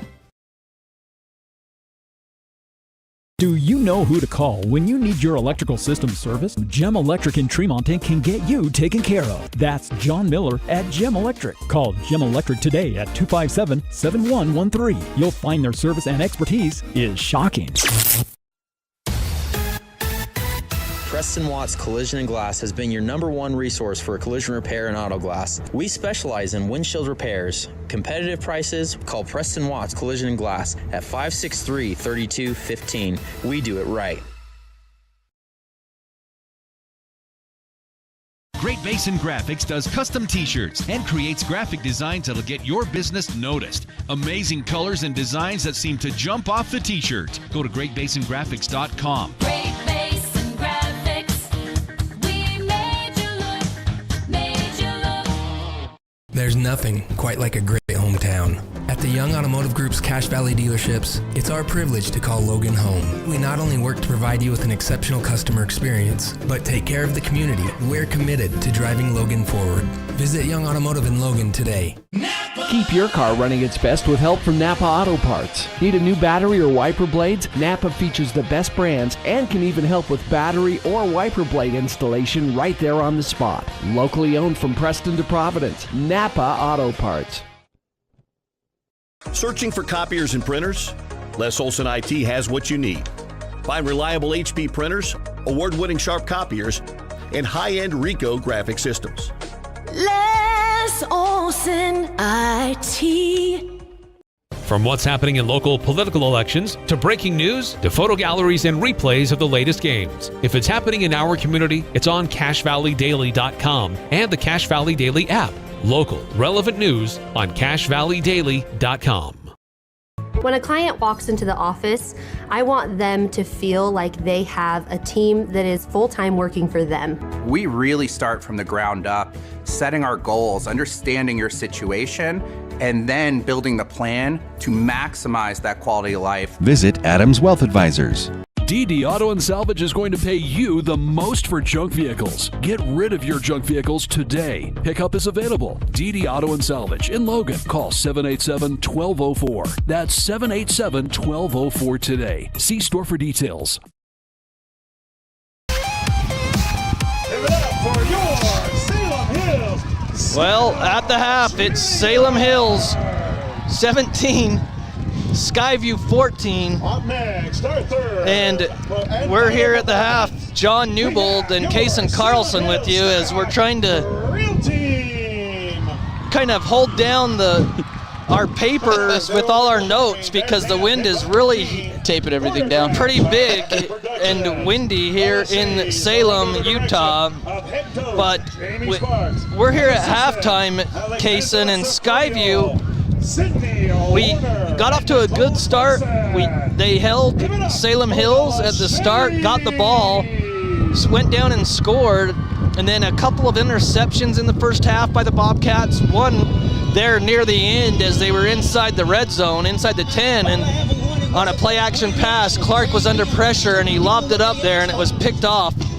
And ever since then, the Skyhawks, really, Skyview pinned them, but on a 3rd and long, Skyview gave up over a 30-yard pass play, and then Skyhawks got a 32-yard field goal there right before the end of the half, and Skyview got to midfield, but that's it. Yeah, you got to feel like if you're Skyview, that it's just a few plays that you've given Salem Hills that's allowed them to get up on you in this first half. In the first quarter, they had that 4th down where Salem Hills was looking to punt and you would have got the ball on a quick 3 and out, but Skyview jumps off sides, gives Salem Hills the opportunity to go for it on 4th down, which they did, which eventually led to a score. And earlier, I can't remember if it was end of the first quarter, early. Thanks. Can't remember if it was end of the first quarter or early second quarter, but Skyview on that 4th and 16. You know Salem Hills is going to pass the ball. You know you need to be deep, and they get beat on one-on-one coverage to give up the touchdown. So if you're just Skyview, if there's just a few plays you can clean up the second half, and if you can clean up the turnovers and maybe get a few more on defense, hopefully they'll be able to be sitting pretty here in the second half. So right now it looks like the drill team is out there for Salem Hills, but 17-14, and really, Kason, when you look at this game before you come into it, Skyview, they were going to have more of their, I guess, experience on the offensive side of the ball, and that's where we've seen the better plays, if you will, I guess, on offense. Even though they've had the 2 interceptions, they've done okay on offense, but defensively, that was going to be the question mark, and we've already seen it. It's the first game, and every team does it, but there's a lot of missed tackles out there, a lot of misreads, and right now, Salem Hills is just, it seems like every time Skyview does what they need to defensively, and they get them in 3rd and long, in those situations, it's always a miscue by Skyview, whether it's an offsides or there was the defensive backs looking into the backfield, whatever they were doing, but whatever happens, Skyview's giving up those big chunk plays. Yeah, and I think a lot of that, you just have to know what down it is and the distance, the down and distance.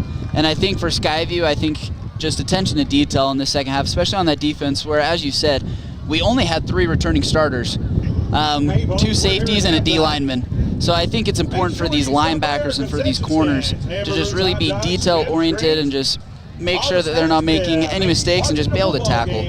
We've had a few missed tackles that have given Salem Hills just some big explosive plays that have just set them up for scoring opportunities. So some scores around the region as we look at some. With 9:18 in the 3rd quarter, Morgan in Millville leads Ridgeline 14-13, a battle of like the 4A champ against the 3A, favorites in the 4A and 3A. Logan at the half leading Hillcrest 40-7, that's at Crimson Field. Provo at the half leads Green Canyon 17-0. That's I believe that game's in Provo. And the last score we had, Cedar leading Bear River 30-7. That was right before the half. That game is in Cedar. And at the half, Mountain Crest 17, East 0. That was right before the half. And from what I understand, I'm going to give my son some credit because we live in Hiram, so he's watching the Mountain Crest game and tuning into the Skyview game, I'm sure. Carter Egbert for Mountain Crest has been unstoppable on offense and defense, he says, which isn't surprising. Carter Egbert's a big-time stud, all-around athlete for the Mustangs. Yeah, great athlete for the Mustangs out there. Yeah, does a great job in track and field as well. So we're still at halftime. It's 17-14 Skyhawks. We'll step aside. Again, Skyview, when they come out onto the field, they will get the ball because they won the coin toss and elected to defer to the second half. Hopefully they can get things turned around and get this lead back, because this is the last time, or the first time they trailed was that field goal by Salem Hills, and that's where we're at the half, 17-14 Skyhawks. We'll take a break and be back right here on The Fan. Old Gristmill on South Main Logan, 4th North Logan, and now Smithfield offer Cache Valley that famous lunch special and natural bread baked the right way. Get your made-to-order lunch or baked goods at Cache Valley's Best of Northern Utah gold-winning bakery. The Old Gristmill, here for you. Do you know who to call when you need your electrical system serviced? Gem Electric in Tremonton can get you taken care of. That's John Miller at Gem Electric. Call Gem Electric today at 257-7113. You'll find their service and expertise is shocking. Preston Watts Collision and Glass has been your #1 resource for collision repair and auto glass. We specialize in windshield repairs. Competitive prices, call Preston Watts Collision and Glass at 563-3215. We do it right. Great Basin Graphics does custom t-shirts and creates graphic designs that'll get your business noticed. Amazing colors and designs that seem to jump off the t-shirt. Go to greatbasingraphics.com. Great Basin Graphics. We made you look. There's nothing quite like a great hometown. At the Young Automotive Group's Cache Valley dealerships, it's our privilege to call Logan home. We not only work to provide you with an exceptional customer experience, but take care of the community. We're committed to driving Logan forward. Visit Young Automotive in Logan today. Keep your car running its best with help from Napa Auto Parts. Need a new battery or wiper blades? Napa features the best brands and can even help with battery or wiper blade installation right there on the spot. Locally owned from Preston to Providence. Napa Auto Parts. Searching for copiers and printers? Les Olson IT has what you need. Find reliable HP printers, award-winning Sharp copiers, and high-end Ricoh graphic systems. Les Olson IT. From what's happening in local political elections, to breaking news, to photo galleries and replays of the latest games. If it's happening in our community, it's on CacheValleyDaily.com and the Cache Valley Daily app. Local, relevant news on CacheValleyDaily.com. When a client walks into the office, I want them to feel like they have a team that is full-time working for them. We really start from the ground up, setting our goals, understanding your situation, and then building the plan to maximize that quality of life. Visit Adams Wealth Advisors. DD Auto and Salvage is going to pay you the most for junk vehicles. Get rid of your junk vehicles today. Pickup is available. DD Auto and Salvage in Logan. Call 787-1204. That's 787-1204 today. See store for details. During the fall, more home fires occur than any other season of the year. Alpine Cleaning hopes you'll think safe and be safe. Alpine Cleaning and Restoration, your first choice in restoring your home. Old Gristmill on South Main Logan, 4th North Logan, and now Smithfield offer Cache Valley that famous lunch special and natural bread baked the right way. Get your made-to-order lunch or baked goods at Cache Valley's Best of Northern Utah gold-winning bakery. The Old Gristmill, here for you. Do you know who to call when you need your electrical system serviced? Gem Electric in Tremonton can get you taken care of. That's John Miller at Gem Electric. Call Gem Electric today at 257-7113. You'll find their service and expertise is shocking. Preston Watts Collision and Glass has been your #1 resource for collision repair and auto glass. We specialize in windshield repairs. Competitive prices, call Preston Watts Collision and Glass at 563-3215. We do it right.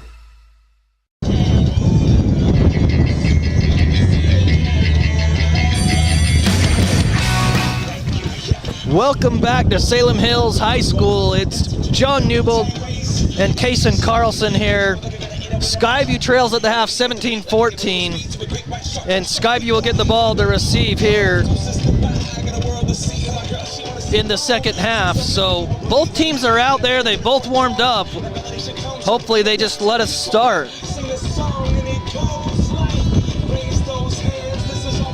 But here we go. Skyview again is in the white jerseys with white pants, blue numerals, and blue helmets. And Salem Hills is wearing black jersey tops and black pants with blue helmets and blue numerals. They almost have the exact same colors. I mean, technically they do, probably. Yeah. Just a little inverse. It's just that a Bobcat could rip a Skyhawk in half. That's all. Yeah. So when you're picking your mascot, bad choice. That's the way I look at it. I'm not, but I don't watch National Geographic either. Yeah. So. And the listeners, you guys won't know, but the entire halftime, the wind died. And then it just suddenly picked right back up as we're starting the second half. And those keeping track at home, the Hornets are down to 6. The kick is away. It's a low-line drive that will be returned at the 1. I think that's Ballard. He's got a seam to the 20, 25, 30, makes a guy miss. That's the kicker, and he's up to the 35. He's tackled from behind. He had one guy to beat, and he beat the kicker, but he was tackled from behind.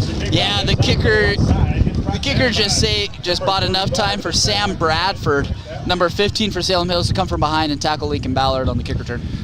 And Ballard caught that case on the east side of the field and came clear to where the blocking was on the west side. It was a return here to the west side, and the seam was there. You could see it.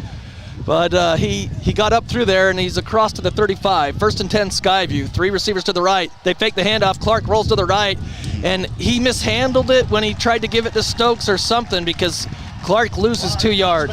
Yeah, I think on that one it was an RPO with the outside receiver running a slant, and I think Jack thought that he was going to be able to pull it and throw it, and it just wasn't open, so he had to tuck it and run. Okay. So twin receivers here on 2nd and 12 as Skyview goes backwards to the 33. 2nd and 12 Bobcats at their own 33, going right to left on your radio dial. Stokes leaves the backfield. Clark back to pass. The blitz is on. He lets it fly. It's complete, I believe. Up to the 38-yard line, so a 5-yard completion. Yeah, Jack did a great job right there. The defense came right in his face, threw off his back foot, a beautiful slant to Zach Oxborough for about 3-4 yards. And I think Oxborough going down, he got back up, but it hurt. Yeah. 3rd down and 7 from the 38-yard line. Empty backfield.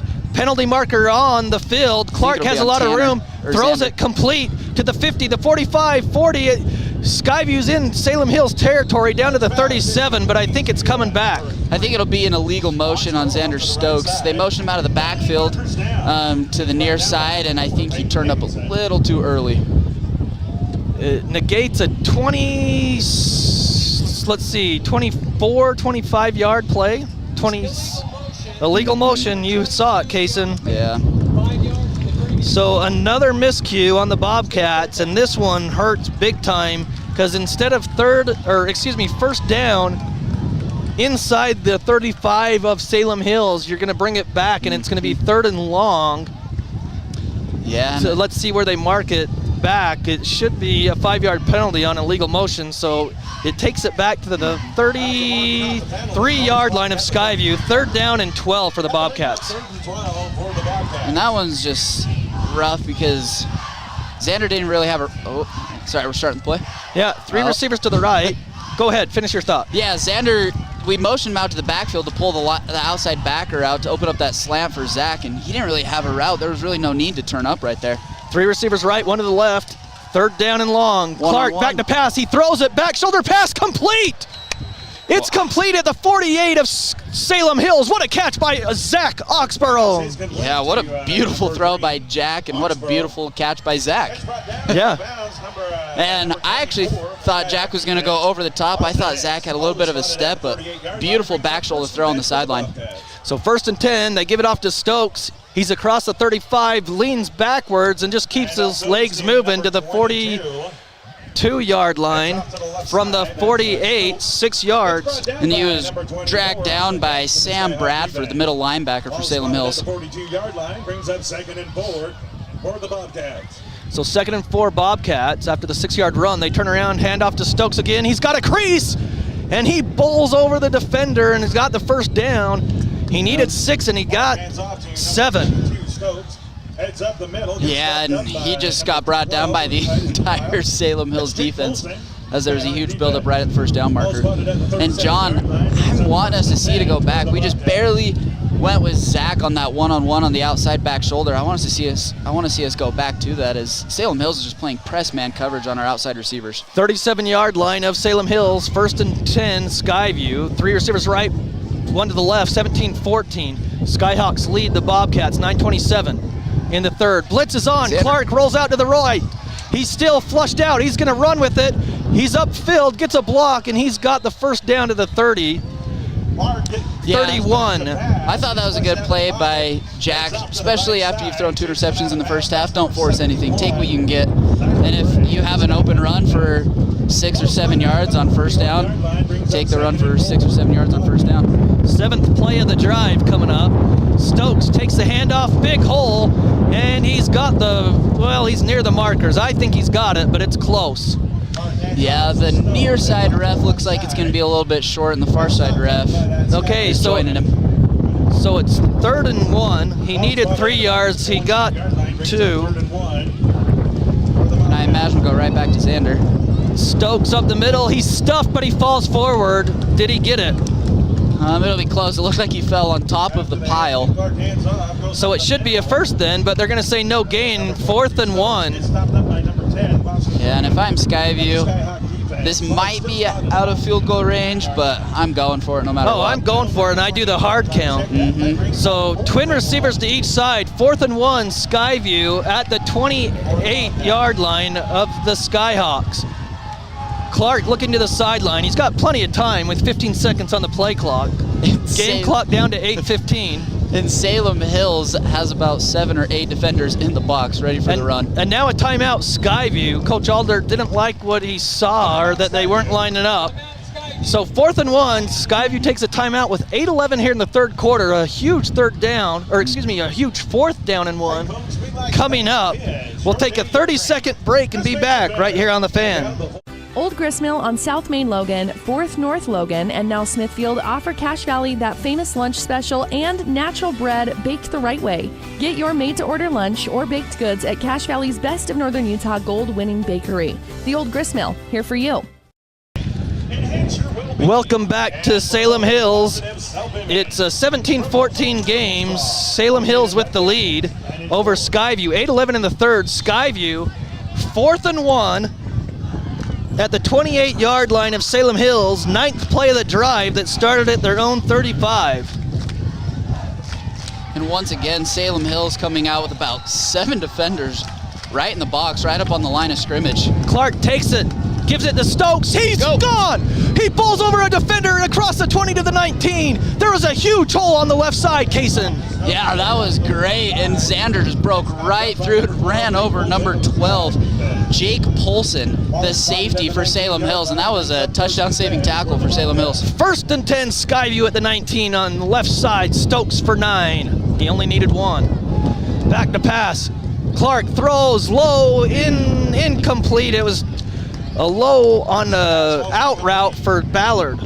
Yeah, and again, number 12 there on the breakup, Jake Polson for Salem Hills. And I don't know if you noticed, they motioned Xander again, and this time he was much more careful of not turning up to get the penalty. Okay, so 3 receivers to the right on 2nd and 10 at the 19 of Salem Hills. Skyview trails by 3. They turn around, fake the handoff, they throw, complete, 10, 5-yard line or near it. That's Carlson, the tight end, out of the slot. Yeah, that was a beautiful read by Jack and a beautiful throw by Jack. They ran a little RPO, and Salem Hills had everybody up on the line, and he just threw the slant to the tight end right First behind and goal, they hand off to Stokes. He works his way into the end zone or near it. He's down to the 1 from the 6-yard line. And Xander just got swarmed by the D-line there and was able to push forward all the way up till, I think, 1 or 2 yard line. We're going to give him the 1. It's 2nd and goal at the 1. Skyview, they're out of the huddle, but 2nd and goal at the 1. They can take the lead. Clark takes it, turnaround handoff. Stokes, he's up the middle. He's in for a touchdown, 1 yard out. He's in. As he went right up the middle, there was some contact at the line of scrimmage, but Stokes, that 200-pound frame, pushed him through. Yeah, and it seems like Xander on every single run he's had this game has always fell forward, and there just fell right into the end zone. 1 yard TD rush by Stokes, a 13-play drive for the Bobcats, and that's how you answer coming out of the locker room with 7:19 remaining. Yeah, and you guys can't see, but every time I keep throwing my hands up for the touchdowns, I keep smacking John right in the arm. And usually this won't happen, Kaysen. You won't usually hit me, but I'm afraid of those bees. I'd rather get hit by you. That's stuck by a bee. The extra point is good, and it's 21-17. Skyview takes the lead with 7:19 here in the 3rd quarter. And just for our listeners, Kaysen's actually got a run, but Kaysen, thanks a lot. We'll hear from you again in week 3. Yeah, thanks, John. This was a fun first time being out here, and Skyview's got the lead right now. Hopefully we'll be able to hold on to it.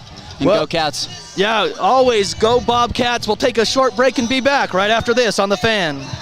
Old Gristmill on South Main Logan, 4th North Logan, and now Smithfield offer Cache Valley that famous lunch special and natural bread baked the right way. Get your made-to-order lunch or baked goods at Cache Valley's Best of Northern Utah gold-winning bakery. The Old Gristmill, here for you. Do you know who to call when you need your electrical system serviced? Gem Electric in Tremonton can get you taken care of. That's John Miller at Gem Electric. Call Gem Electric today at 257-7113. You'll find their service and expertise is shocking. Kicks away. Skyview takes the lead on a 1 yard plunge by Stokes. 7:19 remaining here in the 3rd. 21-17. John Newbold with you for the rest of the night as we fight the wind in this game. So Salem Hills will take over at their own 20. What a weapon it is to put it in the end zone, though, for Skyview on those kickoffs. Because you've seen what Stokes has done. Ballard, he's had great returns on the kickoffs that Salem Hills have had. So here comes Hales in shotgun, 2 receivers to each side from their own 20. Skyview leading 21-17. Back to pass is Hales. He's looking. He rushes up the middle as no one was there. He's out, gets a block to the 30, the 35, 40, and he's tackled and fumbles. Oh, there's a penalty marker at the 32. But he gets a 24-yard gain, but the referee threw his flag out at the 32. Let's see what the call is. It's probably a sideline warning is my guess. It's either a sideline warning on Salem Hills or a hold. We'll see. If so, it'll be a first and block in the back. Okay. So first down, it's basically like a hold. So from the 32, let's see if they take it, if it was the 31 or 32. Let's see. Where the flag was laying about the 32. Yeah, so it'll be first down and 8. So marking off the penalty, ball will be spotted at the 22-yard line. The Salem Hills coach probably isn't too happy, Coach Higginson, because he's been asking for a hold on Skyview. That time they get a block in the back. So first and 8 from their own 22, 7:10 remaining in the 3rd quarter. Skyview leading 21-17. So Hales back to pass. He looks, he throws out there on a little bubble screen. The receiver slips as he went to make his cut. And so he's knocked down for a short gain of 2 yards. Gets stopped up by number 0, Andrew Oxborough of the Bobcat defense. So it brings up second down and 6 from their 24-yard line. We'd like to thank Lance Group, Real estate. It is where So 2nd and 4 for Salem Hills now. professionalism meets. Excuse me, 2nd and 6 after the 2-yard gain, and then the penalty had 2 yards, so they've gained 4. So from the 24-yard line, clock running down to 6:30, Skyview leading 21-17. 3 receivers right, 1 to the left. They look out, they throw it to the running back, and a big collision there, knocks over a Skyview defender, but then someone else is there to wrap him up. That's Fugelman. And he gained, let's see, from the 24 to the 27, 3 yards. Ball is spotted at the 26-yard line, brings up 3rd and 4 So for the Skyhawks. 3rd and about 4 for the Skyhawks. They're at the 26-yard line, their own 26. Clock stopped at 6:20 as he stepped out of bounds. Again, Skyview leading 21-17. Big 3rd down here, twin receivers to each side. Running back in the backfield with Hales. Skyview showing blitz. Hales is going to take it. He's going to roll out to this side. He's got some people on him. They throw it. It's complete. He's got the first down as he had a man in his face, and Hales completed the pass. Fuzzleman got to the 34, so an 8-yard gain and the first down. Drops back to pass, heads off to the right side. Gets a complete pass. Ball spotted at the 34-yard line. So they're up to the 34. Clock runs here in the 3rd. Skyview leads 21-17. Left to right. Salem Hills going on to the south. Left to right on your radio dial. Hales takes the snap. He's going to turn around, hand it off up the middle. And he's up to the 40, near the 42. About 8 yards on the play. Maybe 7, depending on the spot. So we're going to give him 8. It'll be 2nd and 2. To number 0, Benjamin Staley heads up the middle. Staley goes right up the middle. Number 55, Gavin Reed, and number 57, Mason Marchand of the Bobcat Defense. All spotted at the 42-yard line, brings up 2nd and 2. 2nd and 2 from their own 42. Clock running at 5:29 here in the 3rd quarter. 2 receivers to each side. They hand it off to the left side, and Skyview trips him up, but he falls forward near the sticks. I think they'll give him the first down to the 49. Hales hands off to... Or excuse me, the 44, not the 49. Ripped up by number 57, Mason Marchand of the Bobcat Defense. Ball spotted at the 44-yard line, which is good enough for another. So another first down for the Skyhawks at the 44-yard line, 1st and 10. We've got 2 receivers to each side. We've got a running back in the backfield behind Hales. 1st and 10. Takes the snap, he throws it out quickly, it's complete, and they go forward to cross the 50 to the 49, so a 7-yard pass there. Brought down by number 25, Ryan Bates. Clock continues to run here in the 3rd. Skyview leading 21-17, 4:35 remaining. For the Skyhawks. We'd like to thank Western Heating. It'll bring up a 2nd and 3. Fast, reliable heating and cooling service that you can trust. Western Heating and Air. So 2 receivers to each side. Hales there in the shotgun takes it. He turns around, hands it off left side. He's got near the sticks and he's knocked down. I think he needed 3 and he got 3. Number 11, Dragon Fusselman, heads up the middle, gets dropped up by Andrew Oxborough. Yeah, Fusselman is getting the handoff, and he got the first down. He needed 3, he got 3 in Skyview territory. Down to the 46-yard line of Skyview. 3:55 remaining here in the 3rd quarter, 21-17. Skyview has the lead. Same formation, couple receivers to each side. The ball's in between the hashes. Blitz is on, they throw outside, it's complete. Across the 40, and there's a whole bunch of Bobcats there to take him down, but he got about 8 or 9 on the pass play.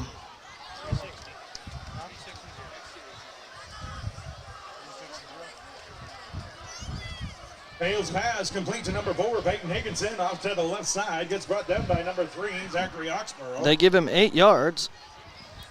They hurry and go quick this time, and they've got the first down on 2nd and 2. The quarterback keeper, he's got the first down, gets across the 35, out to the left side. We'll see where they mark it. 5 yards for the first.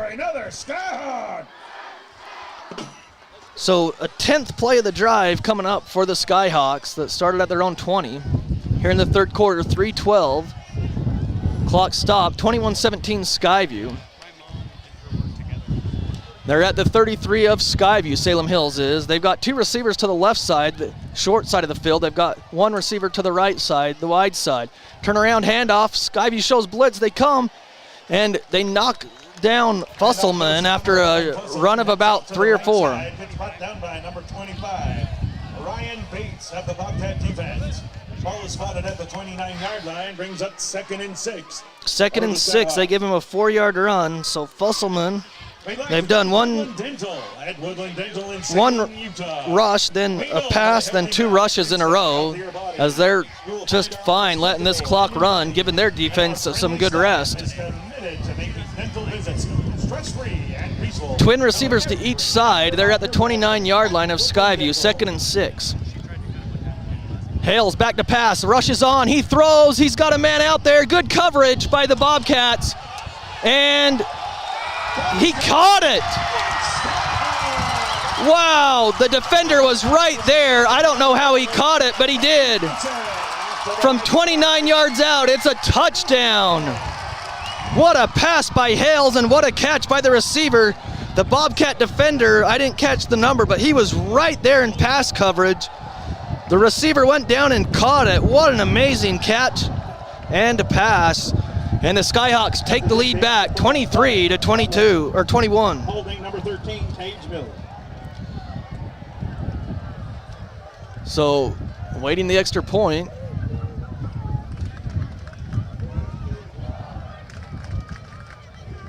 Snap back, hold down, kick is on the way, and it's no good. It was too low, so 23-21. 2 missed extra points by Salem Hills tonight. They have a 2-point lead with 2:22 left here in the third quarter. We'll take a short break and come back right after this. With 2 minutes. Old Gristmill on South Main Logan, 4th North Logan, and now Smithfield offer Cache Valley that famous lunch special and natural bread baked the right way. Get your made-to-order lunch or baked goods at Cache Valley's Best of Northern Utah gold-winning bakery. The Old Gristmill, here for you. Do you know who to call when you need your electrical system serviced? Gem Electric in Tremonton can get you taken care of. That's John Miller at Gem Electric. Call Gem Electric today at 257-7113. You'll find their service and expertise is shocking. Welcome back to Salem Hills. 23-21. Skyhawks lead the Bobcats as they get a touchdown on a 29-yard pass play. Is good coverage, but somehow the ball got there. We've got a couple score updates we'll try to get to you after this kickoff. Set to kick off for the Skyhawks, number 5. Hammond Butler set to receive. We've got number 10, Jack Sparrow, and number 11, Lincoln Ballard for the Bobcats. So here we go. The wind dies down a little bit, so maybe they'll be able to get it into the end zone for the first time tonight. Ballard's returned every single kickoff tonight, but there's no wind now. The kick is away. It's a short one. It's going to be returnable. It's short at the 20. It's still live. Skyview, did they get on it? It took a bounce back towards Salem Hill. It hit at the 19, and it bounced back. A Salem Hills player had the ball or a chance at it, but Skyview fell on it at the 25. That one was close. First and 10.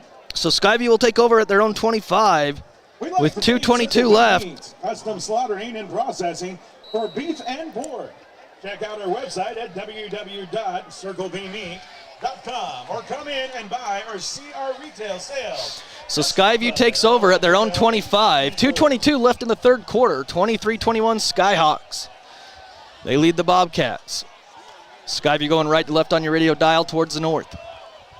Clark takes the snap. He's back to pass. Blitz is on. He throws, and it's incomplete. Had to let that go earlier than he wanted to, and incomplete to Oxborough. Ball's incomplete. That'll bring up 2nd and 10 for the Bobcat. So 2nd and 10 with 2:18. Takes the snap. They hand it off to Stokes. Right side. He fights forward and takes for Salem Hills Skyhawks to take him down. It's first met by number 54 of the Skyhawk defense, Jagger Archuleta. So I think he gained 3 yards. 28-yard line brings up 3rd and 7. Third and 7 for the Bobcats. Ball's at the 28. Clark sends Stokes out of the backfield. He's going to take the snap. Blitz is on. He lets it go quick. It's bounced in the air. Incomplete off of Ballard's hands, but Clark had to let that go as the blitz was right in his face. Brings up 4th down. Great stop by the Salem Hills Skyhawks, and Skyview looks to be punting here on 4th and 7 from their own 28. Minute 41 left. This is the first time they've had to punt tonight.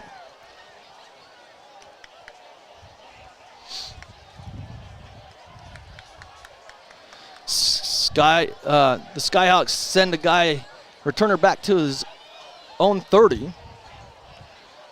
Play clock at 5 for the Bobcats. 3, 2, they get the snap off. The punt is away. It's a low line drive that will bounce and take a Skyview bounce at the 30. He fumbles it. The ball's loose and it's recovered by the Skyhawks. Great coverage there by the Bobcats, trying to see who that was down there. Austin Hicks of the Skyhawks. It was number 1, Andrew Oxborough was down there, and I didn't catch the other number. But the punt was a low-line drive, took a bounce. Salem tried to get it. And options. Give us a call for any. And with a minute 32 left in the third, Salem Hills has the ball and the lead from their own 20. 494-1790. So here comes Hales out of the huddle. They're going to do 2 receivers to each side. Ball's on the right hash. Running back behind Hales. They take the snap. It looked like a false start from here, but let's see what the officials, they blew it dead. So I think it's a false start, as one of the linemen inside moved early. 54 the offense, 5 yards, still first down. After marking off the penalty, ball will be spotted at the 15-yard line. Brings up 1st and 15 for the Skyhawks. So 1st and 15 now for the Skyhawks at the 15, their own 15. Supporting the entrepreneurial community that we have here in Utah. 23-21, Salem Hills leads Skyview. Minute 31 left here in the third. 3 receivers to the left, 1 to the right for Hales. He throws it out quickly to the receiver, gets some blocks, looking for a seam, and he gets the 5 yards back from the false start up to the 20. We'll bring up 2nd and 10. Hales' pass is complete to number 7, Ty McBride, off to the left side. Gets brought down about the 20-yard line, back to the original line of scrimmage. That'll bring up 2nd and 10. So 2nd and 10, the clock continues to run down to a minute and 5 here in the third quarter. 23-21, Skyhawks over the Bobcats.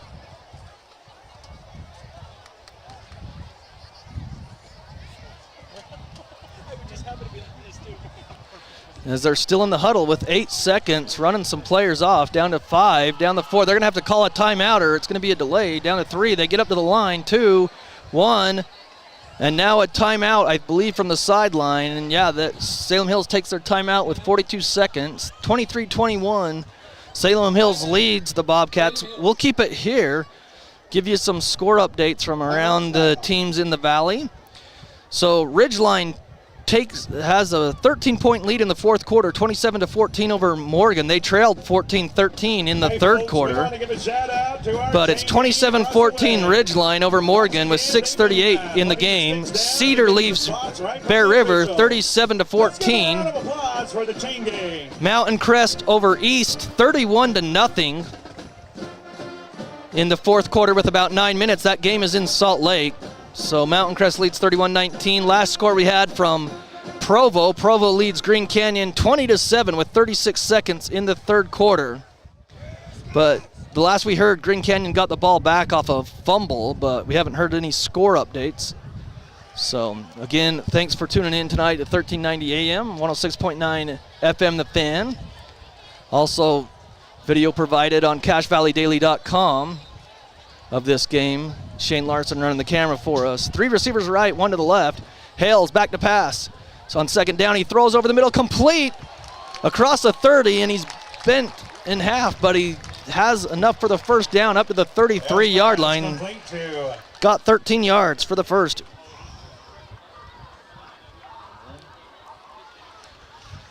Number 12, Jake Folsen. Clock continues to run, 27 seconds. They have to run one play here in the third quarter. They lead 23-21 over Skyview. Salem Hills does. They have the ball at their own 33, 1st and 10. This should probably be the last play of the quarter. Two receivers to the left. They turn around. They hand it off up the middle. Fusselman is across the 35 to the 36. So we'll give him 3, but that ends the third quarter. Play up the middle, Fusselman. Gets stopped up by, looked like number 57. So end of the third quarter. That brings us it's Skyhawks 23, Bobcats 21. We'll take a break and be back with the start of the fourth quarter right after this. Old Gristmill on South Main Logan, 4th North Logan, and now Smithfield offer Cache Valley that famous lunch special and natural bread baked the right way. Get your made-to-order lunch or baked goods at Cache Valley's Best of Northern Utah gold-winning bakery. The Old Gristmill, here for you.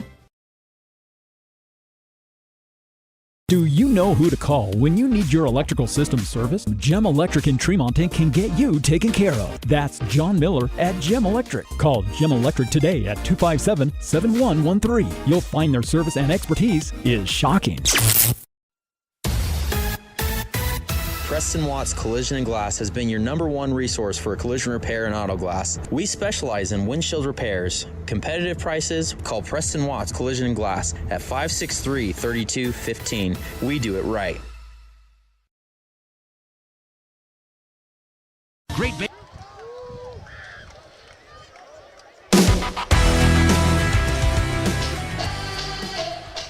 Start of the fourth quarter. Skyview's trotting onto the field defensively. Salem already lining up on a 2nd and 7 from their 36. So here they go, 2nd and 7 from their own 36. They have the lead. Couple receivers to the right. He's going to roll right. Hells does. The rush is on. He throws. It is complete for the first down up to the 45 as he's bounced out of bounds at the 47. So an 11-yard play for the first down. Number 1, Cooper Taryn of the Bobcat defense. Ball is spotted at the 47-yard line, which is good enough for another Skyhawk. So an 11-yard pass play. They're at the 47 of their side of the field. Clock running, no, it stops, 11:53 remaining. Two receivers to the right. They turn around, hand off to Fusselman. He's off the left side near midfield. We'll give him 3 yards. He's stopped right at the 50.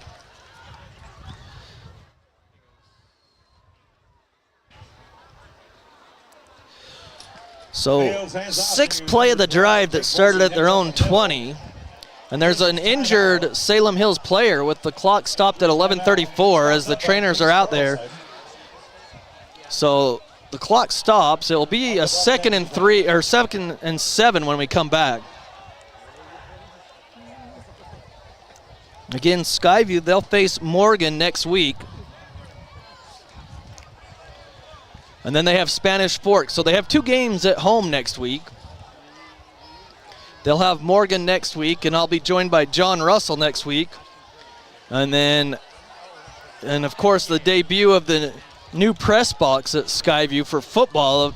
They've already got soccer underway. Soccer's already won a couple of games. I know volleyball is underway at Skyview as well, and cross country. They've all got some wins on the season, so congratulations to each of those respective sports and those athletes. As the lineman for Salem Hills just kind of got rolled up on, probably on that running play. He's kind of walking off on his own power, but he's walking off gingerly to the sideline with his helmet off. 23-21 Skyhawks lead. Skyview's defense needs a stop here. Salem Hills is at midfield. 2nd down and 7. Clock will run now as they set the ball for play. 11:25 and running. 2 receivers to each side here on 2nd down. Hales takes the snap. He's back to throw. He lets it go quickly. Gets out to the outside. Skyview knocks him out of bounds. for a short gain. It will bring up about 3rd and 5 or 3rd and 6. We'll see. Or 4. Number 88, Gus Johnson off to the right side. He got 4 yards on the pass play. He just passed it out quickly when he saw the blitz come. It's brought down by the Bobcat defense. All spotted at So the ball is at the 46 of Skyview. 3rd and 3 for the Skyhawks. They have a 2-point lead, 23-21. Big play here. The clock stopped. I thought it should be running though, but 3rd down and 3. Hales, 3 receivers left, takes the snap. He throws complete. Oh, he dropped it. He was open at the 45 on an out route. He caught it, but he turned his head. And as he did, he dropped the ball. Incomplete. It'll bring up a 4th and 3. That'll bring up 4th and 3 for the Skyhawks from the 46. He got outside. It looked like he had room for the first down, but he dropped the ball. He turned his head too soon. He didn't secure the football. 4th down and 3 from their Skyview 46 as they look like they're going for it here with 11:08. 4th and 3 from their own 46. Now they send the punter out late with 3, down to 2. They get it off with 1. He punts it away. Skyview calls a fair catch at the 11 by number 11, Ballard. So Skyview forces the punt. At about the 12-yard line where the Bobcats start. And Skyview will now take over, trailing 23-21. They've got plenty of time, but a good job by the defense to get off the field. So yeah, from their own 12. The science of happiness. They promise to give you. They'll have the ball going left to right on your radio dial. But they need to get a good drive here and get the score. They only trail by 2, so they only need to get in field goal range. 2 receivers to each side. 1 comes in motion. That's Ballard. Clark hands it off to Stokes going left side. He's ripped down for no gain. Hales and Clark hands off to number 22. Stokes heads off to the left side. So 2nd and 10 Skyview from their own 12. 3 receivers right, 1 to the left. That'll bring up 2nd and 10. 2nd and 10, Clark takes it, fakes the handoff, he throws, it's incomplete. No flag. It looked like the defender got there a little early for my taste, but it's going to be incomplete. It'll bring up 3rd and 10. So the Bobcats aren't going anywhere right now. Coverage, number 0, Benjamin Staley of the Skyhawks. Skyview lines up quickly. 3 receivers to the right, 1 to the left. Stokes in the backfield on 3rd and 10 from their own 12. Skyhawks lead the Bobcats 23-21. Now Clark backs up a little bit in shotgun. Stokes kind of on his right hip. Takes the snap, back to pass. Good blocking. Lots of time. Now Clark rolls out. Clark looking. Now he's rolling. He's up to the 15, the 20, and he runs out of bounds. Gets pushed out of bounds. He's close to the marker. I think he's got the 10 yards. I think he's at the 22. Pocket. Gets run out of bounds by number 54 of the Skyhawks. It's going to be a first down, or it's going to be a 4th and short. If they're marking it at the 22, it's a first down. They've got to give it to him. And they're marking it at the 22. That's got to be a first. That'll bring up. If it's at the 22, the line of scrimmage was the 12. That's 10 yards. But the officials need to gather and do their math. But it was a 10-yard scramble by Clark, and they marked it at the 22. That's a first. You shouldn't have to measure anything. He's at the 22. So we'll see what they call, but he got 10 yards, and he only needed 10. So they're discussing things. I don't know what. Well, they call it 4th down. So even though the nose of the football is on the 22-yard line, it's 4th and half an inch.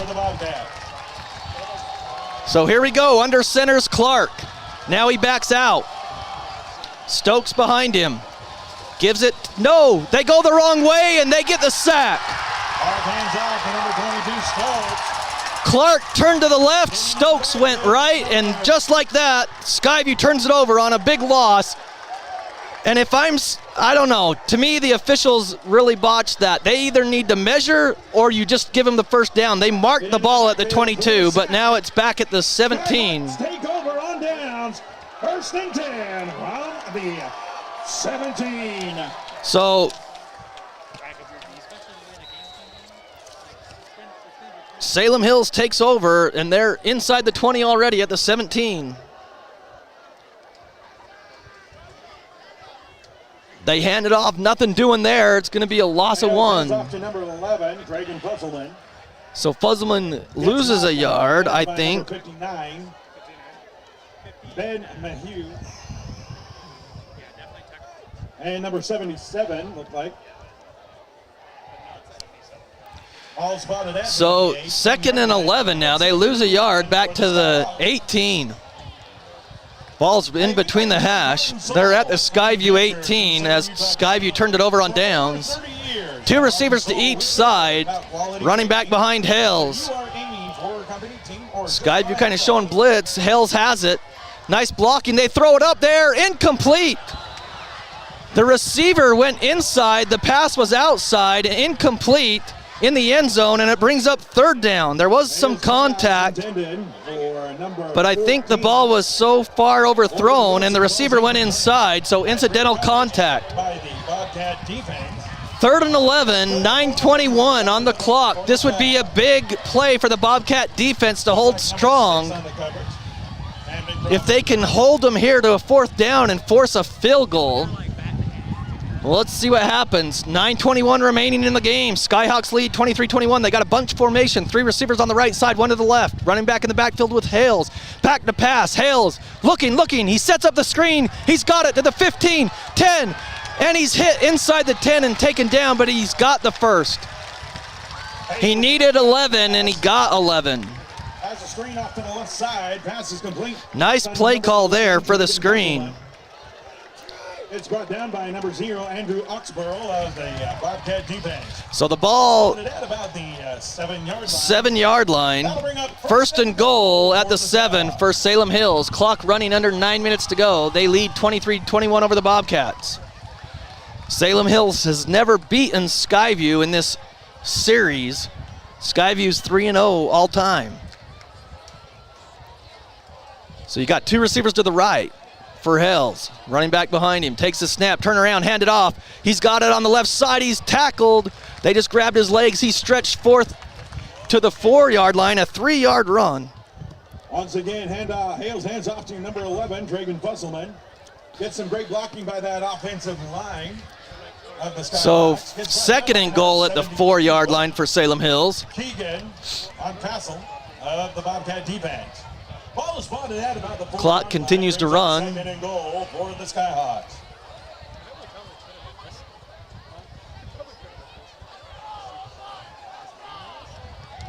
Two receivers to each side. 2nd and goal at the 4. Back to pass. They set up the screen. It's tipped in the air. Oh, incomplete. It didn't pop up. Otherwise, the Bobcats had a shot at it. It kind of went right to the ground. Incomplete is. It looked like they were setting up some kind of screen or something because there were so many Bobcats in the backfield there. So 3rd and goal. Clock stops with 7:57. 23-21 Skyhawks. 3rd and goal at the 4. Let's see if the Bobcat defense can hold strong here on 3rd and goal. 4-yard line. 3rd and goal. 2 receivers to each side. Hale sends one in motion left to right. Takes a snap. He's rolling right. He looks right. He throws. It's incomplete. Incomplete. Skyview rips him down. I think that was number 3 for the Bobcats. I'm not sure. I think it was Oxborough. He couldn't hold on, and it's 4th down. Coverage number 8, Ollie Collins. Oh, Ollie Collins. It was 8, not 3. So let's see, if you kick a field goal, you're up 5. So we'll see what Salem Hills does. It's 4th and goal at the 4. I think they'll go for it. They lead by 2. We'll see what they do here. And now they're going to call a timeout as the play clock was down to 2.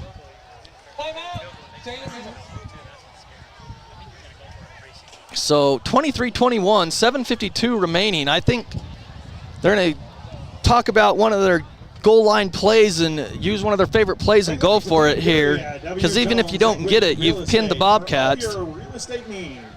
Look for Gary W. Jones. So we've got a couple finals here. Ridgeline leading, or Ridgeline's a final. Ridgeline 34, Morgan 14. That's a final in Millville. At Crimson Field in Logan, Logan defeated Hillcrest 47-14. And Mountain Crest, they went to East, and Mountain Crest gets the victory 38-0 over East. East got 1 first down the whole game. Mountain Crest defense held them to 1 first down the whole game. 38-0 Mountain Crest with the win. Here it's 23-21 Skyhawks. Let them hear you. So it's 4th and goal at the 4. After the timeout, let's see what they run. They've got 3 receivers to the right, 1 to the left. Hales in shotgun, takes the snap. He's going to roll out to the right. He's got pressure on him. He's just going to run it in. He's into the end zone. The rush came up the middle, and he runs in from 4 yards out. Touchdown, Skyhawks. Hales drops back to pass. Gets forced out of the pocket, runs around the right side, in for the touchdown. So Salem Hills extends their lead 29-21. Big extra point here. It's only an 8-point lead, but Hammond Butler set to hold. Number 13, Tage Bill. So 7:47 left. Here they go for the extra point. They've already missed 1 or 2. Kick up, it's blocked! There's a penalty marker. Satili Palmer, I believe, no, 57, came right up the middle, but there's a penalty marker. Let's see what the call is. That's Mason Marchant with the block, I believe. But let's see what the penalty is. Personal foul, roughing the snapper, the defense. Roughing the snapper. I've never heard that call ever. Replay the try, but I have never heard roughing the snapper, so I don't even know what they did wrong. I can't explain it. So they'll get another try, but I don't know how you rough the snapper. So 29-21, another extra point try, as Skyview blocked it up the middle, but they get another try here. Snap back, hold down, kick on the way, and it is good. So it's a 9-point lead, 30-21. After probably a rarely called penalty, roughing the snapper. We'll take a break and be back. It's Salem Hills 30, Skyview 21, 7:47 remaining in the game. Old Gristmill on South Main Logan, 4th North Logan, and now Smithfield offer Cache Valley that famous lunch special and natural bread baked the right way. Get your made-to-order lunch or baked goods at Cache Valley's Best of Northern Utah gold-winning bakery. The Old Gristmill, here for you. Do you know who to call when you need your electrical system serviced? Gem Electric in Tremonton can get you taken care of. That's John Miller at Gem Electric. Call Gem Electric today at 257-7113. You'll find their service and expertise is shocking. So 30-21, Salem Hills with the lead. 7:47 remaining. Now the clock becomes a factor in this game as Skyview trails by 9, 2 scores here. So they've got to score quickly and then somehow get the ball back. So they're about to kick off to the north as the ball falls off the tee. But Ballard back there to receive. Last time they just punched it up in the air and the ball was loose around the 20 and Skyview was able to jump on it, but here they go as they line up for the kickoff, 30-21. They kick it away. This one's deep, but returnable at the 4. Ballard has it. He's across the 5, tries to make a move, gets across the 10, and he's snowed under there. Didn't get back to the 15. By the end zone, here off to the right side. Hits brought down by a host of Skyhawks. Probably spotted at about the 14-yard line. So 7:39 remains. They start at their own 14. Hey, we like to thank Utah Valley Pediatrics. So Skyview's going to come out from the sideline here. Need to get that offense going as they trail by 9, 30-21.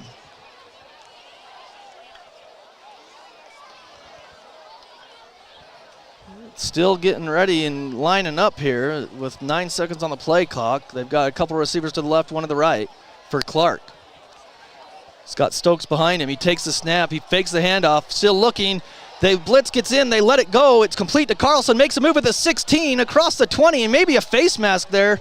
It was a high tackle, but he got across the 20 to the 22. So 8 yards to Carlson. Brought down by number 12 of the Skyhawk defense. That's Jake Poulsen. Ball spotted at about the 22-yard line. That'll bring up. They take the snap quickly on second down. Stokes finds a crease, and he's across the 25 for the first down near the 26. Stokes heads up the middle. 4 yards for the first. 15, Sam Bradford of the Skyhawks. Ball spotted at about that 26. First down, Bobcats. To the 26, they line up quickly. 3 receivers left, 1 to the right. Stokes on the right hip of Clark. 1st and 10 from their 26. Takes the snap, back to pass. Looking, the pocket breaks down. Now he's going to scramble. He's across the 30, breaks a tackle to the 35, to the 40, up the sideline, 45, 50, and runs out of bounds. Great job by Jack Clark. Gets flushed out of the pocket. Steps up, heads off to the left side. About 27 yards on that carry. 78. And they're in Salem Hills territory with 6:43. Stops the clock as he ran out of bounds at the 48 of Salem Hills. Stokes leaves the backfield on first down. Clark throws incomplete over his receiver's hands and out of bounds. It'll be incomplete. So bring up 2nd and 10 from the Salem Hills 48. Ball is spotted back at the 48-yard line, brings up 2nd and 10 for the Bobcats. 6:39 remaining in the ball game. 30-21, Skyhawks lead, but Skyview is at the 48-yard line of Salem Hills. Takes the snap. He's going to hand it off to Stokes. Stokes busts his way across the 45, and then he's pushed back, and they're going to mark him right at the 45, so a 3-yard run. 22 Stokes. It's stopped up by number 44 of the Skyhawk defense. So clock running at 6:20. It is 3rd down and 7 for the Bobcats at the Skyhawk 45. Trailing by 9, 30-21. Stokes leaves the backfield again. Clark back to pass. Gets it over the middle. One-handed catch. No, he couldn't pull it in. PI. They called a hold or a PI. A diving effort. It will give Skyview the first down as they tried to hit Zach Oxborough on a slant.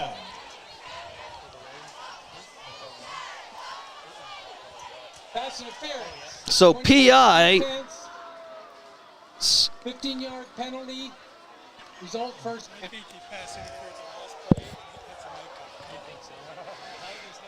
So Skyview will get 15 yards, and they'll get the first down, and it will take them deep down to the 30-yard line, or 29, no, 30. We'd like to thank Hale Build Construction. 1st and 10 at the 30 of Salem Hills. You got 4 receivers to the right, empty backfield, 1 to the left, as it's sprinkling here now in Salem Hills. A little bit. I felt a couple drops. Jack Clark back to pass. He throws. He's got a man out there. It is incomplete. Great coverage by Salem Hills as he was trying to hit number 1, the receiver for Cooper Karen. It's broken up by number 14, Gordon Wilson of the Skyhawk defense. But not a bad That'll bring up 2nd and 10. try in the end zone.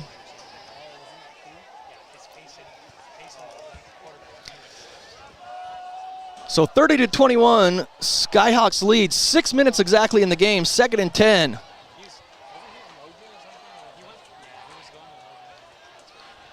Three receivers to the right, 1 to the left for Skyview. Back to passes Clark. He steps up in the pocket. Now he's running. He throws. Complete. Oh, it's dropped at the 9.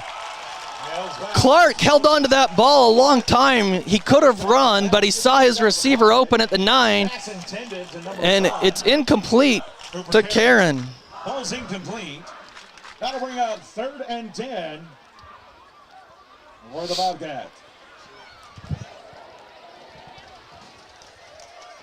So it's 3rd and 10 now. And Skyhawks jump across. 2 guys. One, their defensive end is clear across like 3 yards deep into the backfield. So I don't even think Jack ran his cadence. So offsides, that helps. So again, Skyview gets 5 yards there. It'll be 3rd and 5 at the 25. 3 receivers right, 1 to the left. Stokes in the backfield with behind Clark. Now he leaves. Empty backfield. Clark takes it. Looking. The brush is on, and he gets away. A face mask. Clark keeps it alive. He throws for the end zone. Incomplete, but it's going to be a 15-yard penalty. 3 flags on the play, and all 3 officials are going to agree that that was a face mask, and Skyview's going to get 15 more yards. That ball should go to the 15.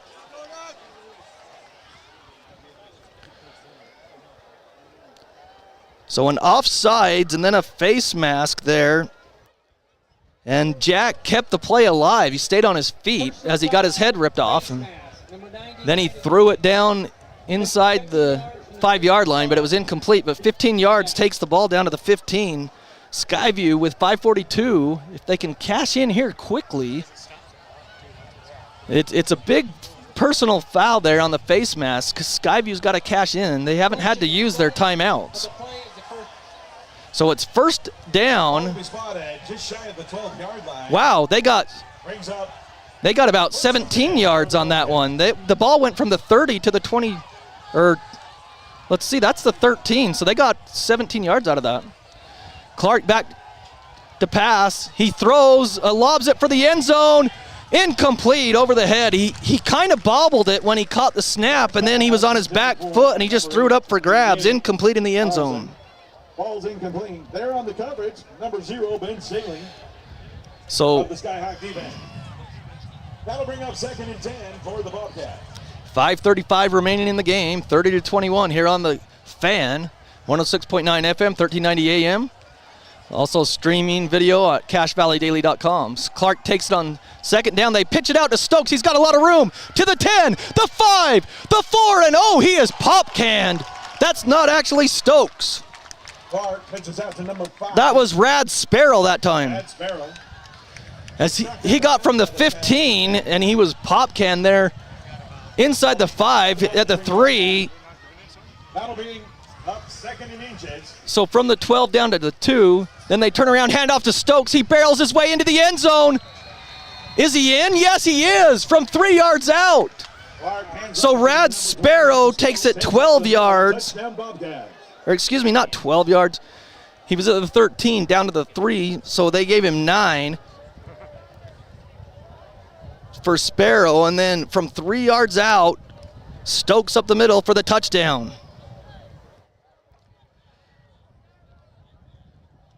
So Skyview with 5:22 remaining, they trail 30-27, big extra point here. Snap back, hold down, kick on the way, looks good, and it is. So with 5:22 remaining, it's 30-28, Skyhawks leading. We'll take a break and be back right after this. Old Gristmill on South Main Logan, 4th North Logan, and now Smithfield offer Cache Valley that famous lunch special and natural bread baked the right way. Get your made-to-order lunch or baked goods at Cache Valley's Best of Northern Utah gold-winning bakery. The Old Gristmill, here for you. Do you know who to call when you need your electrical system serviced? Gem Electric in Tremonton can get you taken care of. That's John Miller at Gem Electric. Call Gem Electric today at 257-7113. You'll find their service and expertise is shocking. Preston Watts Collision and Glass has been your #1 resource for collision repair and auto glass. We specialize in windshield repairs. Competitive prices, call Preston Watts Collision and Glass at 563-3215. We do it right. Welcome back. Skyview scores on a 3-yard play from Stokes on the 10th play of a drive. Then they trail 30-28 with 5:22 as they get ready to kick it off.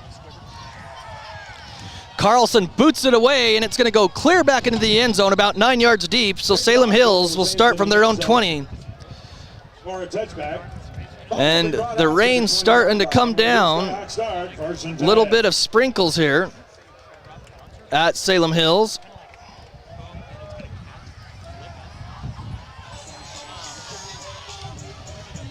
We've had it all. We've had a ton of wind all game, and then the wind stopped, and now it's kind of breezy again, but the raindrops are coming down. It's not coming down consistent. It's just a little bit of rain here in Salem. 2 receivers to each side. 1st and 10 for the Skyhawks. They lead by 2. They turn around, they hand it off. Bounces it outside, and he's taken down for a 1-yard gain. Great recognition there. Try to get the number for you. Hands off to number 11. Dragon Busselman heads off to the left side. It's brought down by number 30, Brandon Erickson. That was Erickson with the tackle. Injury timeout on the field. And an injury timeout, a 1-yard rush. Salem Hills player is down, but they only gain 1 yard to the 21 with 5:06. It's 30-28. Skyview trails by 2. They've got a shot here. They've trailed by 9.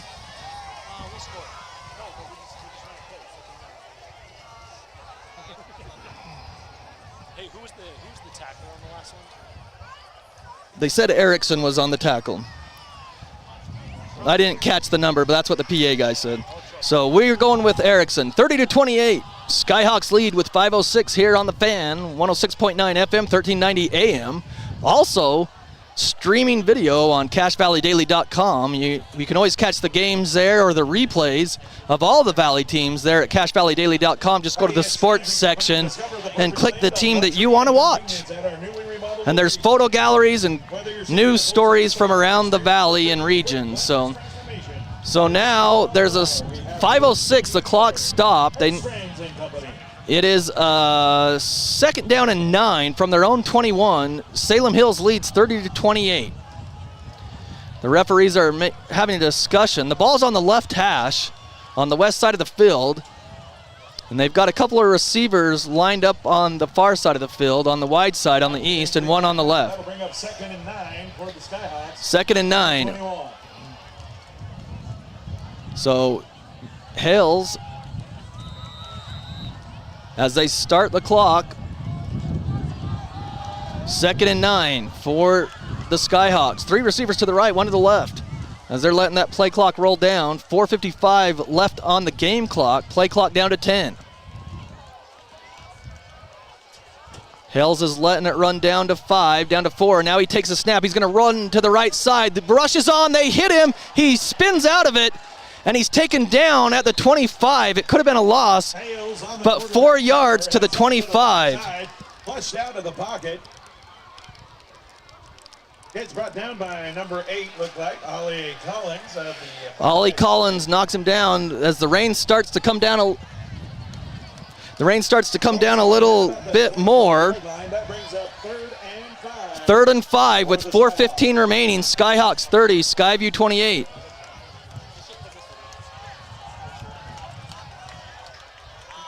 Three receivers left, 1 to the right. 3rd and 5. They take the snap. Hales runs to this side. Still running. Now the rush is on, and he's tripped up, and he gets out of bounds to stop the clock, I think. 4th and 5. Skyview stops him. They said he didn't get out of bounds, but he gets no gain. Skyview calls the timeout with 3:44 as the rain's coming down a little harder.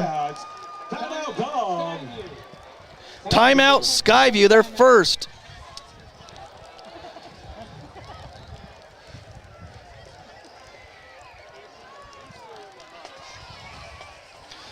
Yeah, like we mentioned, we've had about everything in this game. The wind, now the rain. The rain couldn't have held off for another 10 minutes. That would have been nice. But it's 30-28 Skyhawks. The Bobcats force a 4th down. and 5 at the Skyhawks 25. Skyview's got to be careful and not to be lined up off sides or run into the punter here, assuming that the Skyhawks kick it away. Skyview's going to have a chance. If they can receive this punt, if it is really punted, we'll see. 4th down and 5, 3:44 remains. Ballard goes back, and another player, I can't catch his number, back at the 35. They're lining up to punt. The punter standing at his 10. The line of scrimmage is the 25. Skyview just needs to not line up off sides, and then just don't hit the punter. Man in motion to the right, waiting for the snap. The snap is back. He's gonna roll to the right, and he gets away. He's still on his feet, and he's tackled, and he got the first. Unreal. On the fake punt. It wasn't a fake. Heads off to the right side, then comes back to the left.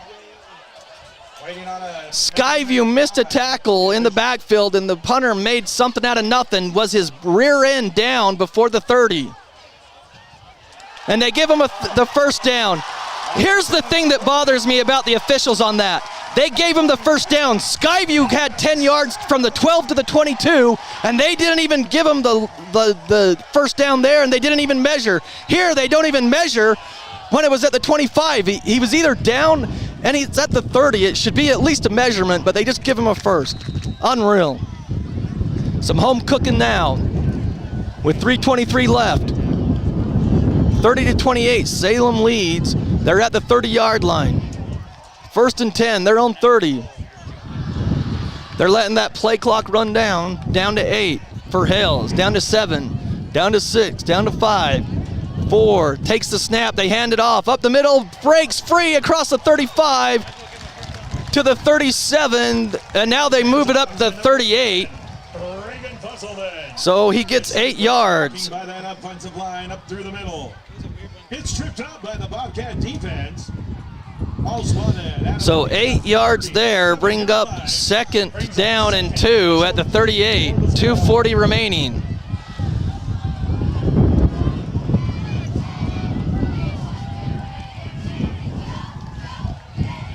So they lead and they have the ball, 30-28, they lead Skyview, 2:25 left in the game.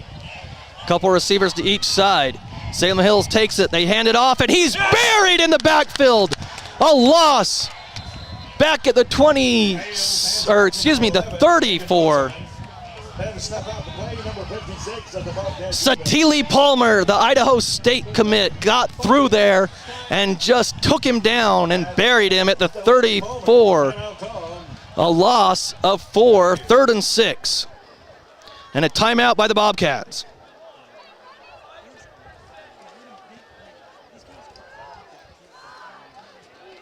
So 2:18 remaining. Skyview takes a timeout. They trail 30-28. It's 3rd and 6. At their own 34, Salem Hills has the ball. They're going right to left on your radio dial. Skyview needs to stop them here and force that 4th down. Otherwise, a 1st down might just do it for Salem Hills. We'll see, but 2:18 remains. 30-28 Skyhawks. So Skyview comes out from the sideline. Big 3rd down and 6. If Skyview can stop them here, they've got a shot. So during that timeout, the whole time, Coach Higginson, he's just complaining to the head referee. So 3rd down and 6 coming up at their own 34. 2 receivers to the right, 1 to the left. They're on the short side of the field, the left hash. Waiting for the whistle for the start of play with 2:18. Here we go, Hales takes it. He runs, he's tackled and taken down for another 1-yard loss. Hales on the quarterback keeper, tries to go up the middle. Gets brought down by number 55, Gavin Reed. Gavin Reed on the tackle for a yard loss. Down to the 34. 4th and 6. Under 2 minutes to play. They're going to use all the time here, probably call a timeout. They can run the ball down, or the clock down, excuse me, down to about 1:30. 1:33 or 2. We'll see what they do, though. Play clock's down to 9.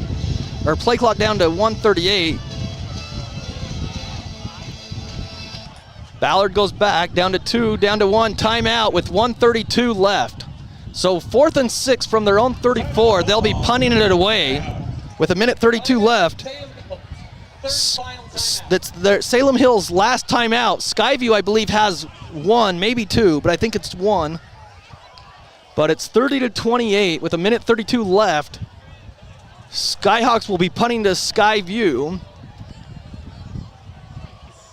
And we'll see how this plays out. The last time it was 4th down and they tried to punt. The punter escaped a tackle as he rolled out to the right, then spun back and got to the left side and stretched forth for the first down at the 30. But then they gained 8 yards on first down, but then they went backwards after that. Satili Palmer, Gavin Reed have knocked them backwards. So it's 4th and 6 with 1:32 left.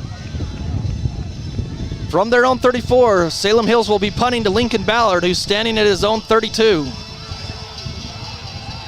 Now he backs up to the 29. So Skyview looks like they're only going to rush 3.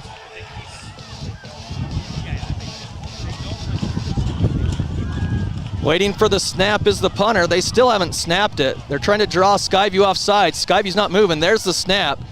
The punt's away. Skyview's Lincoln Ballard comes up. He makes the catch at the 31 as he goes to the turf. 1:25 for the Bobcats. They trail by 2. 1 yard line. So here we go. A great finish for week 1 here in Salem Hills. From their own 31, 1:25 left. Here comes the Bobcats. They trail by 2. They're still in the huddle on the sideline. Now they come to the line of scrimmage. The referee starts the play clock. 30-28, Skyhawks, Skyview. They are 69 yards away from winning this game in the pay dirt, getting to the touchdown. Empty backfield for Clark on first down. He's going to roll out to the left. Now he comes back to the right. He throws. Complete to Stokes. Stokes holds on down the sideline, out of bounds. The clock stops at the 44. 25-26. A 25-yard pass play. Xander Stokes, you're the man. What a catch. And now the clock stops. Injury timeout as the drops keep coming down. They stopped for a minute, and now the rain's coming down with 1:16. Stokes just ran down the sideline. He was wide open. Clark went to the left, then he came back to the right, found Stokes downfield, and Stokes got absolutely blasted out of bounds, but he held onto that football, drug his foot, and Skyview's at the 44 of Salem Hills with a chance. With 1:16, they trail by 2 as that rain's coming in sideways. 3 receivers to the left, 1 to the right for Clark. Gets the snap, back to pass. Looking, throws, incomplete. Lincoln Ballard, I think, was the intended receiver. No. That was Zach Sparrow, incomplete. Threw it too far outside. And so it's 2nd and 10 from the 44-yard line. 1:12 left in the game. Skyview's at the Salem Hills 44. 3 receivers to the left, 1 to the right of Clark. Xander goes to the left out of the backfield. Clark's going to step up. He gets away from 1 tackler. Now he rolls out to the left. He's just going to run and try to get out of bounds. He gets a block, and he does get out of bounds across the 40 to the 38. So a 6-yard gain with a minute left in the game. So Clark broke a tackle, and now there's a penalty marker down at the 39. There's an injured player, too, of Salem Hills. Let's see what I think they pick up the flag. I think the referee thought there might be a lineman downfield. They wave it off. That's what it was. I think he saw a lineman downfield. The play will count, and of course, Coach Higginson has to talk to the officials. when he's really not supposed to be on the field unless he's checking his player. But Skyview will have it. Second down. 38-yard line. 4 yards to go. Second down and 4 with a minute left. Skyview trails 30-28. They're at the 38-yard line of Salem Hills. They pitch it out to Stokes, right side. He cuts upfield. No, that's not Stokes. That's Rad Sparrow. Sparrow dives across the 35. He's got the first. To the 34, first down, he got 4. Sparrow for first down. Clock will run though, first down at the 34. First and 10. 46 seconds, clock running, Clark the pass, he's got a man open! He throws, it is incomplete. He had someone down the left side that had beaten a receiver, or the defender, but he went to the right, he didn't see him, incomplete. On the coverage by number 14, Gordon Wilson. So second down and 10 from the 34. They're not in field goal range. They only trail by 2, but with 39 seconds, they need about 15 more yards for a field goal, maybe 10 with this weather. 3 receivers left, 1 to the right. Rain coming down. Takes the snap, Clark back to pass. He throws over the middle, complete to the 29. It's caught. Clock runs, you gotta use a timeout. Oxborough taken down 5 yards. 3rd and 6, and a penalty marker comes flying out. Well, before the play, no one moved. We'll see what the penalty is. If it's on Skyview, that's big. Dead ball, false start, number 3 on the offense. 5-yard penalty, false start will bring it back. So if you're the Bobcats, the thing that hurts you there is the time. I didn't even know the ball was set, but a false start on the Bobcats. 23 seconds remain, 30-28, Salem Hills. Ball back to the 35. They start the clock with 20 seconds. Skyview wasn't lined up, down to 19, 18, you gotta go. Clark takes the snap, back to pass. He's flushed out to the right. He throws incomplete with 9 seconds left. I don't think that the time should have started yet because it was a dead ball foul, but they did. So 30-28, it must start. 4th down and 11.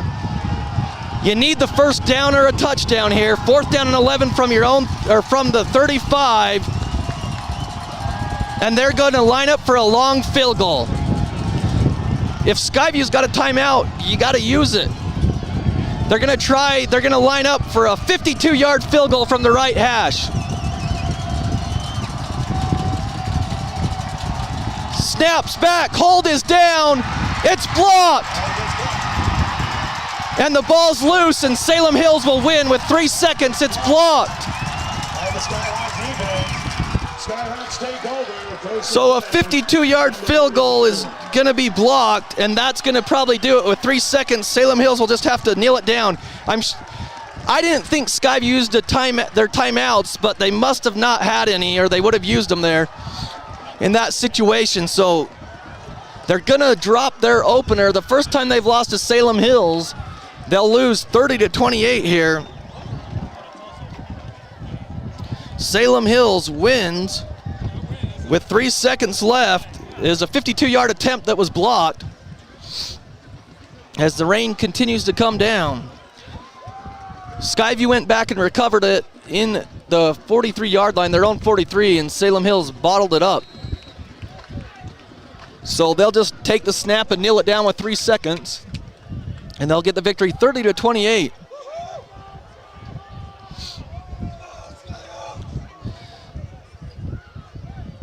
Hales goes under center, takes a snap, and a flag comes out. It's going to be a false start, or too many men on the field.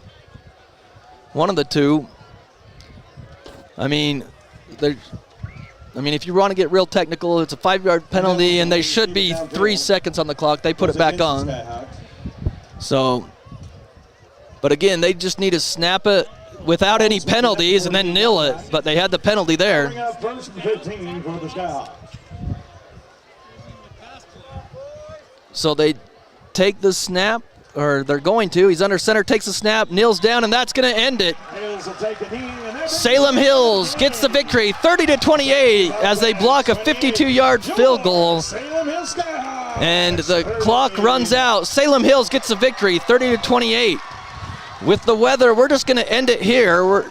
But Salem Hills 30-28 victory over the Skyview Bobcats. Skyview will start 0-1. They head back home for the next 2 games as they'll face Morgan and Spanish Fork. The first time that the Bobcats have lost to Salem Hills in the rivalry or the series. This is the 4th meeting, and Salem Hills gets it 30-28. So for Shane Larson running the camera, for Kason Carlson and myself, John Newbold, have a great night, everybody. Have a good weekend. Again, Salem Hills 30, Skyview 28.